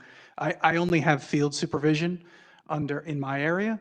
So this data includes camp community placement, regular camp community placement, community transition services. Not all of those staff are on our overview so that we provided. So I'm just, field services is what I'm responsible for. But I will say that it's difficult. There's no nationwide standard for caseload ratios. There's best practices, and it depends on the population as well. Because if you've got a high-risk population on GPS, the caseload numbers are going to be low. So the number provided by Mr. Larson is an approximation of a best practice in a supervision model. And then for adults, a best practice for a supervision model is somewhere around 75 to 1, but that is a generic nationwide standard. It doesn't look into the particulars of each population. For individuals that might have behavioral health concerns, for instance, those caseloads will be a little bit lower. Yeah, and have we established here locally in LA County what the appropriate model should be and what that number? I know that you mentioned a nationwide sort of assessment, but like what does, given the landscape and the population that exists in our county, do you have any insight on what you believe the model should be and what the ratio should be? I would say those numbers are pretty consistent. The national numbers are pretty consistent with it. I'm not aware of a LA County best practice for supervision, but I would say that the nationwide best practice is something that is in the area of, like I said, about a 65 to 1, 75 to 1. And then, of course, you go down to the caseloads and determine, a GPS caseload, which is more supervision intense, might be a little lower in terms of those numbers, but that's an approximation of a best practice that would be consistent with a jurisdiction, whether it be my experience in New Jersey and Colorado and now LA versus LA specific. I'm not aware that there's been a caseload ratio designation in LA County or put forth as a best practice. Okay. But I can just give you the national trends as well as my experience for 41 years in individuals under supervision. And do you have like the GPS data for youth? I see it listed here for adult. I see it for adult AB 109, post-release services. I thought I saw the GPS listed. Yes, it's the Oh, the so bottom this is right. like in 4-point font. I need a magnifying I glass know, to see I know. this. So I apologize for apologize. that. That's how it came out. I apologize for the, it's about 30 on the caseload. All right, thank you. Commissioner Terry? I wanted to clarify something you were saying about the MOUs with law enforcement, because they were going to be helping to do visits at the home, right? So were you saying that has started or it hasn't started yet? It has started, Commissioner, yes. We are working closely with our law enforcement partners. It was a little bit of a challenge to get it started, but we have started that partnership with our law enforcement partners to go out to the residences, to do residence checks and home visits, to augment what we're now doing, as I mentioned, with the staff that we've deployed to the field to make sure that not only are they looking at the requirements and the needs of our population, but also make sure that they're complying with the terms of supervision, and also those that aren't in compliance to do a residence check to see what's happening in their home environment.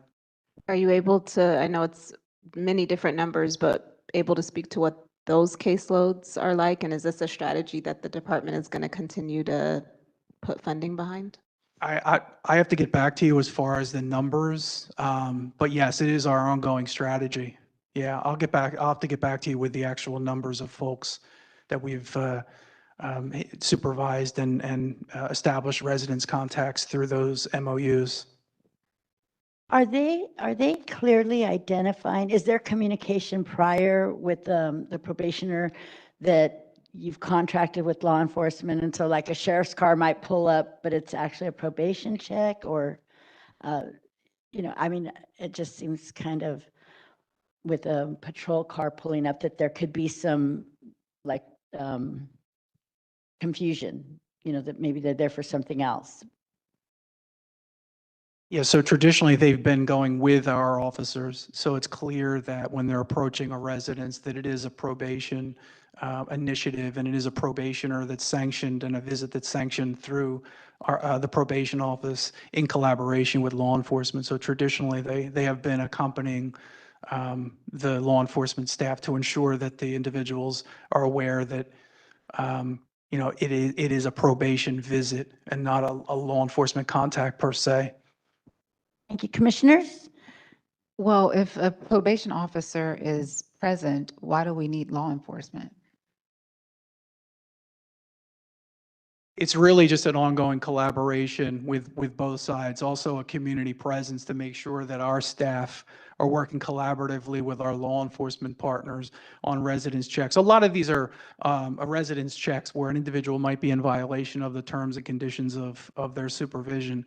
So they're accompanying our officers. Not always. It's not always a situation where a probation officer is accompanying them, but there are certain situations that the officer knows the particular case. And it's in the best interest of public safety to have those officers accompany our officers. We're in the process of reviewing that collaboration with law enforcement, but with our deployment of our full duty sworn staff, that's going to allow us to be more present in the community.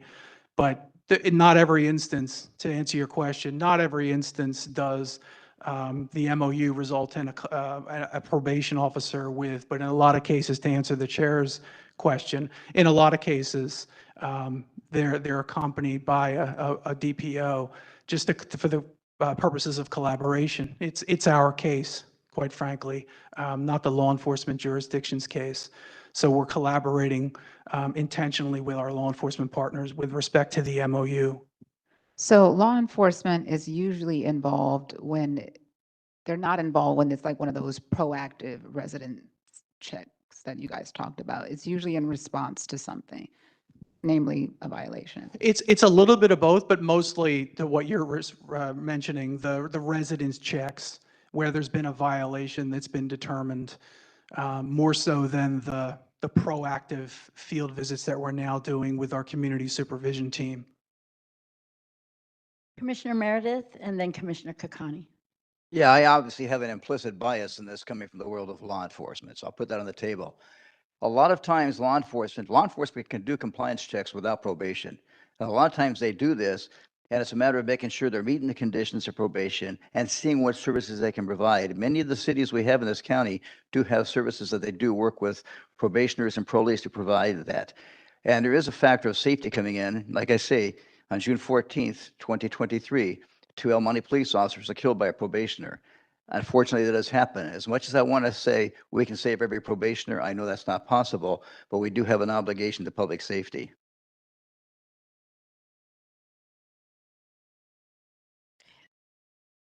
Oh, sorry.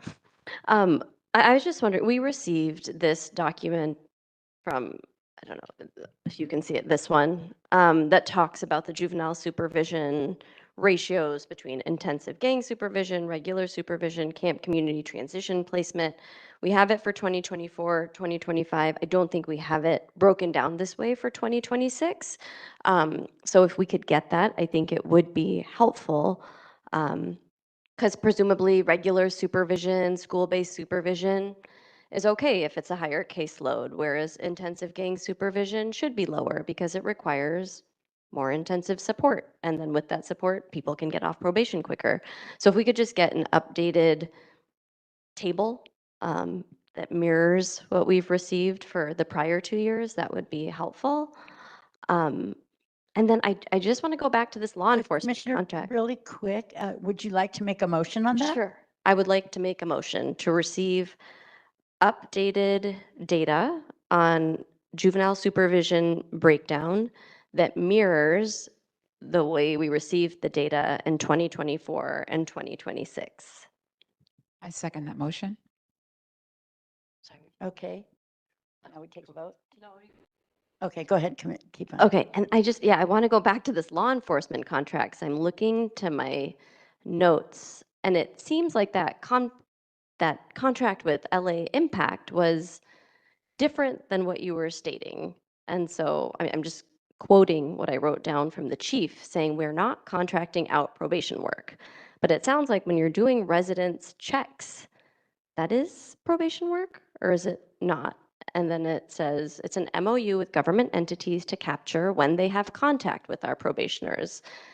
And so I think he goes on to talk about how when they have that contact, this information is then logged somewhere such that probation officers have access to it and then can better support folks. But I'm not hearing you say that at all. It sounds like it's just the cops and probation officers heading to someone's house to be like, hey, you're in violation.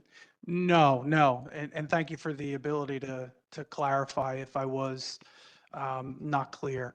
It's a collaboration between our law enforcement partners and probation officers to be present in the residences of individuals under supervision. So it's not a gotcha.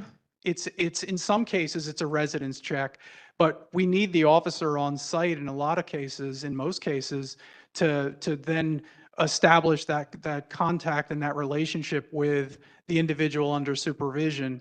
And then we also need our officers present in those visits to make sure that we're documenting the visit as properly as we possibly can. Not every case is going to involve an officer and a law enforcement partner. Some cases it's a law enforcement partner agency that is visiting the residents to be more present in the community, like I said before. But it's not designed to be a gotcha. It's really an ongoing collaboration with our law enforcement partners to make sure we're as intentional as we possibly can be in the community. All right. Okay.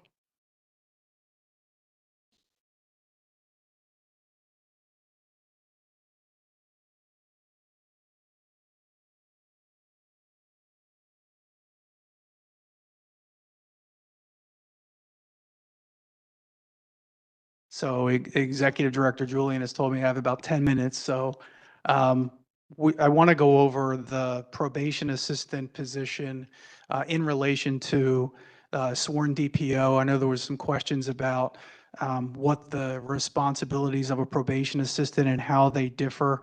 And I'll go through this relatively quickly and save some time for questions.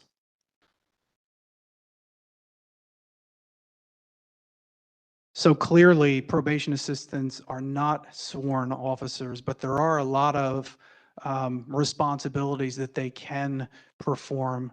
The sworn officer, in a nutshell, conducts investigations, supervises probationers, enforces court orders, makes formal recommendations to the court, and then exercises custodial authority whenever necessary. The non-sworn probation assistant provide administrative, analytical, and operational support to sworn personnel. They don't possess peace officer authority. They're not authorized to independently perform duties that involve enforcement, legal decision-making, or formal supervision of probationers. And then some of the duties of a probation assistant: information and research, documentation support, analysis and assessment, client services coordination, and operations and program support. And these are the items that are prohibited. I won't outline all of them, but they're in your packet if you'd like to review them. These are prohibited functions of a probation assistant: independently managing or supervising probation and so forth. Those are left to our sworn DPO and SDPO title series. They support the work of sworn staff. They don't replace the authority, accountability, or decision-making responsibilities of peace officers. So in a nutshell, the DPO2 positions are sworn peace officers with legal authority to supervise, enforce, and make court-related decisions. Probation assistants are non-sworn professionals who provide essential administrative, analytic, and operational support. And then all duties requiring peace officer authority or court accountability must remain with sworn personnel. And then this is not an exhaustive listing, but a relatively complete listing of responsibilities that probation assistants can perform, and then items that they can't perform that we would rely on our sworn staff to perform. As Ms. Carlisle mentioned previously, they're an essential part of being able to provide supervision to individuals to augment the supervision provided by the sworn staff. While they can't supervise clients per se, they can certainly assist the DPO and SDPO, primarily the DPO, but also working collaboratively with all of our sworn personnel to prepare, not file, but prepare court reports, for instance, assist the DPO in preparing, and then ultimately the DPO would file those court reports, and a variety of tasks that are critical to mitigate, our staffing concerns, in the field, that we're providing as much support to the individuals under supervision and also support to our DPO staff, with the caseloads that they currently have.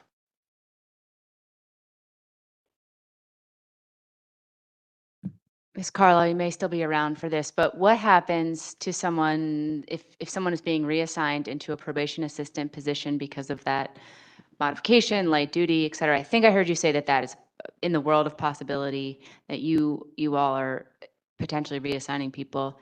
A, did I hear that correctly? And B, what's the pay differential, and what happens if someone is in a sworn role but can no longer do the duties of a sworn officer, if I'm remembering what you said correctly? And then, how does that work? And that feels like it would be an issue for people if somehow they went into this role and they'd been in it at a different level. So I don't want to take too much time away from the overall presentation, but yes, the probation assistant position was approved by the board back in June of 24.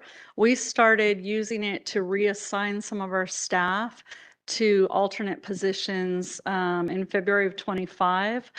We're doing that through the reassignment process. So just briefly, and I know I have touched on this in other presentations, but just briefly, there are times where people can no longer perform a certain function, and under all of the regulations, the EEOC guidelines, ADA. When someone cannot perform one job, but they are able to perform a different job, then we have the obligation to offer them anything that they qualify for as an alternative. Now, in the county for sworn, well, actually for all of the staff in the county, under certain retirement plans, they can be assigned to a different lower level item and actually receive a differential. That's handled through the retirement process. But you're absolutely right. The probation assistant, being a non-sworn position, has lesser responsibilities, lesser obligations, and therefore the pay is a little bit less.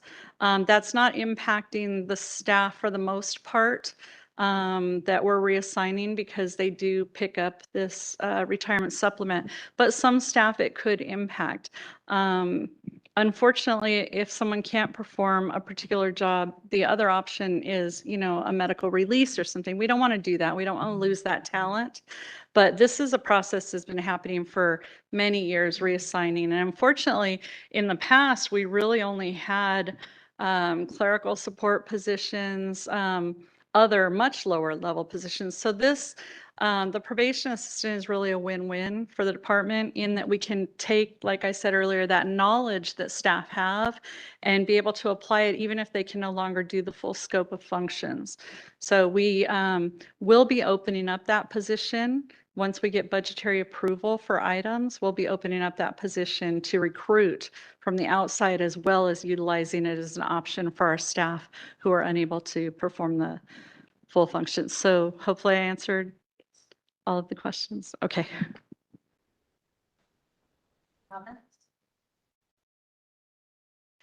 Yes, Commissioner Terry?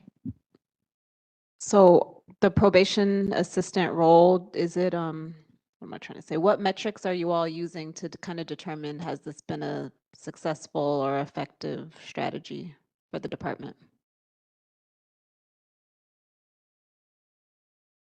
Well, we're still early in the process, but we're assessing the ability for a DPO for the most part. And again, SDPOs are also sworn staff, so I don't want to diminish their role as well. They're supervisory staff in the field, but we're really assessing their ability to assist in the preparation of material that an officer is going to then take and file as a court report. We're assessing their ability to meet with clients, because they can meet with clients. We're assessing their ability to connect individuals to services, whether it be Health Right 360, which is our AB 109 contracted provider, or one of our several navigators within our core traditional probation. So we're really looking at all of those areas, again, being early in the process, but assessing how beneficial they are in alleviating the workload of our limited DPO2s that are in the field. And I'm sorry, they're playing an important role because they're doing assessments, they would be helping with kind of the case planning, they're doing data analysis, but they don't get paid the same. Am I understanding that correct? The pay is different? Yes, because they don't take on the more rigorous and higher level authority that the peace officers take on, then the pay is different. To develop this program, to develop this position, we did a comprehensive study working with CEO to get it approved, but there are many other counties and jurisdictions that are utilizing similar things. So this is also part of the development. We at the front end, we look at how other people are utilizing this, and many other counties are doing something similar. But because they don't have the color of authority, they don't have the sworn obligations, they're doing a lot of similar work, but they're not doing the full scope, and that's why the pay is impacted. And just one other area, they're not doing field visits. All of their work is confined to an office setting. So our full duty DPOs are the only staff, and SDPOs, of course, or sworn staff are the only ones that are doing field visits. So they are not performing those tasks. So would I be correct in assuming that they do not fall under the mandatory overtime requirement?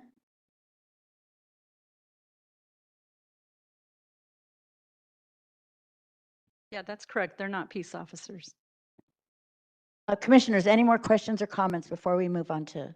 Okay, with that, Director Julian, if you would like to. Thank you. So we will now take public comment on this whole agenda item regarding adult and juvenile field services, as well as specifically the motion made by Commissioner Kakani, seconded by, I believe, Commissioner Terry. Am I right about that? In which she requested for a breakdown of the juvenile supervision data, updated that mirrors. It was Commissioner Jackson who seconded, thank you, that mirrors the 24 and 25 data that the POC has previously received. So you're welcome to give public comment on either of those items. Those of you who are here in the room, please join us at the podium, and we have a couple online, so we'll do that as well. Go ahead, Ms. Coffey. Hi, again, this is Taliba. I'm an executive board member with Local 685. I've been in this department 28 years, and our field was our bread and butter. That's where the Care First, Jail Last came from. And I don't know if a lot of you know the history of probation. Probation was to keep people out of jail. I think the gentleman's name was Augustine. We weren't in the business of doing detention. We were there to help and keep people out of jail. But now what I'm seeing, and especially in my position, because I do investigations, a lot of these individuals, because they're not getting the type of supervision that they need, they're reoffending. They're not reporting to probation. There's not enough probation officers out there to do that. Another thing that I want to bring up, because I know time is running out, as far as going in the community, that's all nice, but you need to provide the probation members or our members with the tools to do that. We have no vest, we have no guns, we're not parole agents. So that's something that needs to be addressed as well if that's the route that you all want to go. But like I said, we are diminished, and the field is not what it was when I first came in this department and what it was 6 years ago. Thank you. Hi, John. Hey, good afternoon. My name is John Matthews, the Chief of Staff for the Public Defender's Office in LA County. I'm also a proud dad of a 4-year-old, and I want every youth in the county's care to have the love that she has.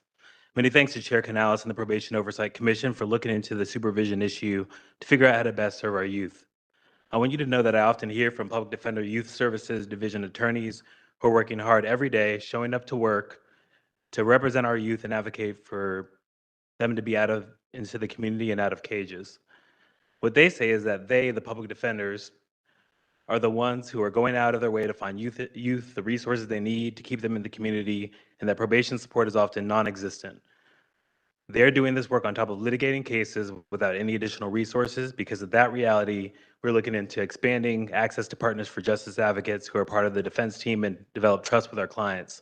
I urge the Commission to continue to monitor this issue, make sure probation practices are aligned with Youth Justice Reimagined, and make sure that our youth are connected to people they trust that will make sure they are thriving. Thank you. Thank you. We have 2 online commenters. We'll start with call-in user number 3. Your number starts with 323. We'll unmute you. You can go ahead. Good morning, again. Hi, Mel. This is Mel again. Hey, just have 2 quick things, or two questions. One, the probation, and I apologize in advance for the redundancy, but I feel like if you really want to get something answered, you have to ask it repeatedly.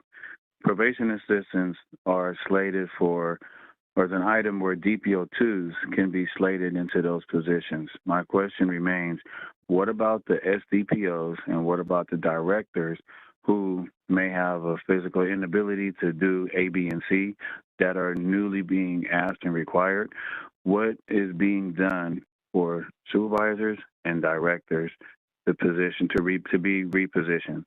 Secondly, the probation assistants that are seeing clients, and even clerical in some offices that are meeting with clients right now, the conditions of probation that are ordered by the court are only enforceable. I mean, with the enforceability, where do we stand with the enforceability of conditions and instructions being given to clients by clerical staff, meaning intermediate typist clerks and STCs, and then also probation assistants?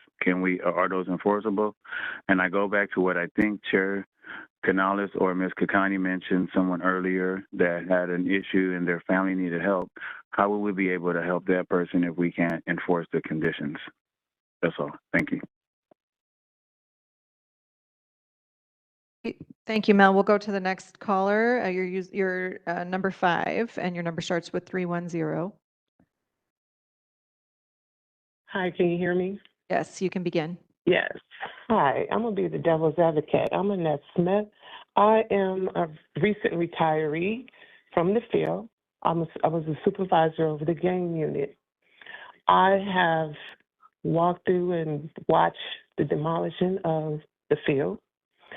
The field has been the bread and butter of keeping those young people out of jail. I work with the hardest of the hardest, and we have the lowest recidivism rate because of our program, our way of going and managing and seeing these young men and young women 2 and 3 times a week. Now, all that has been dismantled. Now, one thing I am hearing now is that the few supervisors that are out there in the field, they're struggling. You have some more supervisors that are getting ready to retire, not because they're being forced to, because of age. Now, one thing that I have not heard is where the CBOs that are working with us in the field. I have heard, Keith, you haven't mentioned that. Mr. Wolfberger, you haven't mentioned that. CBOs are a key factor in the field. While I was there, they assisted us, they helped us, they kept us informed, because we were so lower staff, we couldn't get to the homes like we normally do, but they did. And they really helped us out. Shields for Family, Family Preservation, all these people. So I don't know what's going on. I'm trying to stay out of it, but I'm listening and I'm hearing, and I want the truth to be told. Stop playing politics with our children. I want the truth to be told. Thank you. That's the end of our public comments on this agenda item. Commissioners, any more comments or questions before we adjourn the panelists? Well, we'll vote on the motion. Oh, yes, we're going to vote on the motion too. Any more questions or comments? Okay, and with that, we will vote on Commissioner Kakani's motion. Okay, and I'll just note that Commissioner Shipp left at the break and Commissioner Prater left just recently, so that's why you're not going to hear me call their names. Please vote yes, no, or abstain. Commissioner Meredith? Commissioner Kakani? Commissioner Harris? Commissioner Jackson? Yeah. Commissioner Terry? And Chair Canales? Yes. Okay, so that is unanimous, and I will request that data. And with that, I would like to thank our panelists. Thank you very much for your presentation and answering our questions, and you're free to go. Thank you. So now, moving on to agenda item number 6. For agenda item number 6, we will discuss and take possible action on reports from the POC Executive Director, Wendy Julian, on outstanding and current requests for information, an update on POC's annual inspection cycle, an update on concerns about OC spray, and vote on the creation of an ad hoc committee to help select the next at-large POC commissioner. Thank you, Chair Canales. I'm going to be very brief since we're running out of time, and just start with a thank you to the POC staff and commissioners for concluding our first 2 inspections at Campus Kilpatrick, which the report is with probation now for their review. So we'll be sharing that one publicly very soon. I would love to suggest that we consider having, you all can decide, but either a special meeting or a town hall to talk about those issues. And also you have your ad hoc subcommittee that's been discussing the issues at Campus Kilpatrick as well. And then we also finished the Los Padrinos inspection on Monday. We're just in the process of collecting those notes. And it was a long day and a productive day, and many thanks to probation and all the partner agencies agencies, and especially the young people who were very helpful to us during that during the day. We have a report that the data and research team are working on regarding OC spray. I had the opportunity to attend the receivership hearing on Friday, which is an open court hearing. And I think that there were some things discussed about use of force that reflect very much my personal concerns and the concerns that you all have brought up over the years about the continued use of this very painful method of use of force, the most severe use of force that is used within our facilities.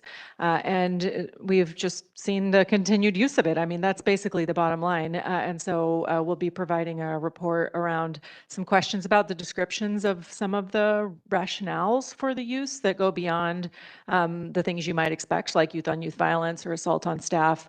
There are a number of uses of OC spray that are listed over recent months that are things like out of control behavior or out of bounds. So you'll see that in a report that's coming out soon. And then, as Dolores mentioned at the beginning, Chair Canales, we're so sad to have Commissioner Mundo have retired again officially, and at the same time excited to start a recruitment process. Commissioner Mundo does not represent any of the required categories on the commission, so this is an at-large commission appointment. There are a few rules, like you have to live in LA County, you have to have been retired from probation for at least a year. There's some other rules that will be very clear from the bulletin, but I would like to really welcome people to reach out to me directly, and I will volunteer the commissioners to also reach out to them if you have questions about what being a commissioner feels like.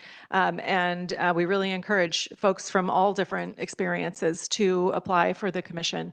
The way we usually do this is the commission creates an ad hoc subcommittee that will review the applications. Actually, first, Janae and I will review the applications for objective qualification. So like, is your address in Los Angeles County, things like that. And then the committee will review those applications and decide who they want to interview. They will go through the interview process, which will also be informed by the board offices via their justice deputies, and then bring a recommendation to the full commission to allow the commission to select a recommended appointee. And then that person will go to the Board of Supervisors, and the Board of Supervisors hopefully will appoint them to an at-large term. This person will be filling Commissioner Mundo's unfinished term, which off the top of my head, I think has 3 years left in it. I'm looking at Janae because she probably knows it for sure, and then would qualify for 2 additional 4-year terms. So I would like to ask that one of you might make a motion to form a committee, and then the way the bylaws work is that Chair Canales will appoint the members of the committee. Motion. Okay, so that was Kakani Harris? Uh-huh. Okay, great. If anybody has any questions, or we can take public comment. All right, any questions or comments? And we could move on to public comment if not.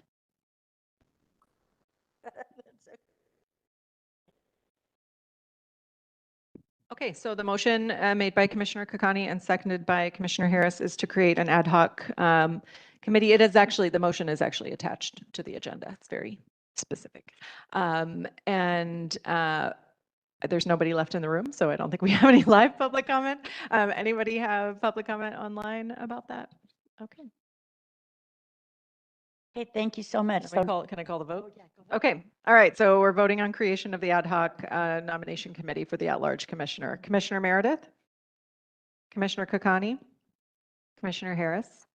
Commissioner Jackson? Commissioner Terry? And Chair Canales. So that's 6-0 with 2 members absent and 1 seat vacant. Okay, thank you so much. So now that is item number 7 is matters not posted on the agenda to discuss or to place on a future meeting agenda for action. Commissioners, do you have any announcements or items you would like to place on a future agenda? Commissioner Meredith. I want to note that this is National Law Enforcement Week, and towards that goal, I want to thank the hardworking and caring staff of probation and our probational staff for what they do. But more importantly, I also want to note that later in this week at the Washington, D.C. National Memorial for Law Enforcement Officers, Arnold C. Garcia, killed 1994 at Dorothy Kirby. Michael Wall, death in 2021 at Central.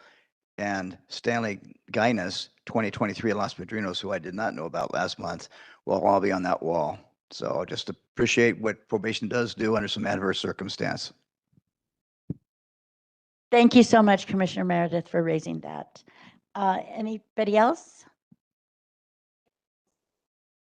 Say something in that vein. I didn't realize it was an appreciation week, but I'll say two things. One, during our Los Padrinos inspection, I actually wrote a commendation about this, was able to witness some exceptionally caring behavior by staff with working with young men and boys in the enhanced supervision unit in boys care. It was exceptional. And then I also just want to say that I had an opportunity to go to the football game at Camp Page and watch the Athleboro Rocky match. And the boys were superstars. It was really incredible. But what was most impressive to me was watching the staff. They were yelling at the refs. It was pretty funny. Very, very invested in the football game in the same way that I would be with my own kids. Also, the boys, many of the boys' family members were there as well.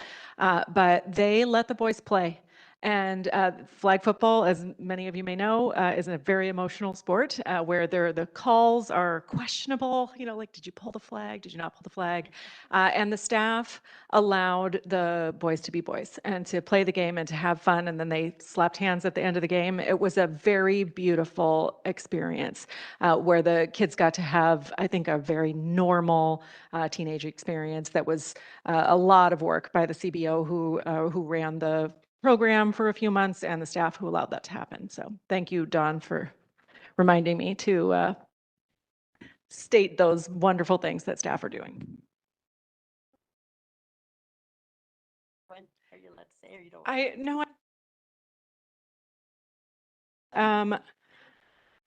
can't remember. I think it must have been Athlerbaugh that won. Does anybody remember what it was on the? I think it must have been Athlerbaugh.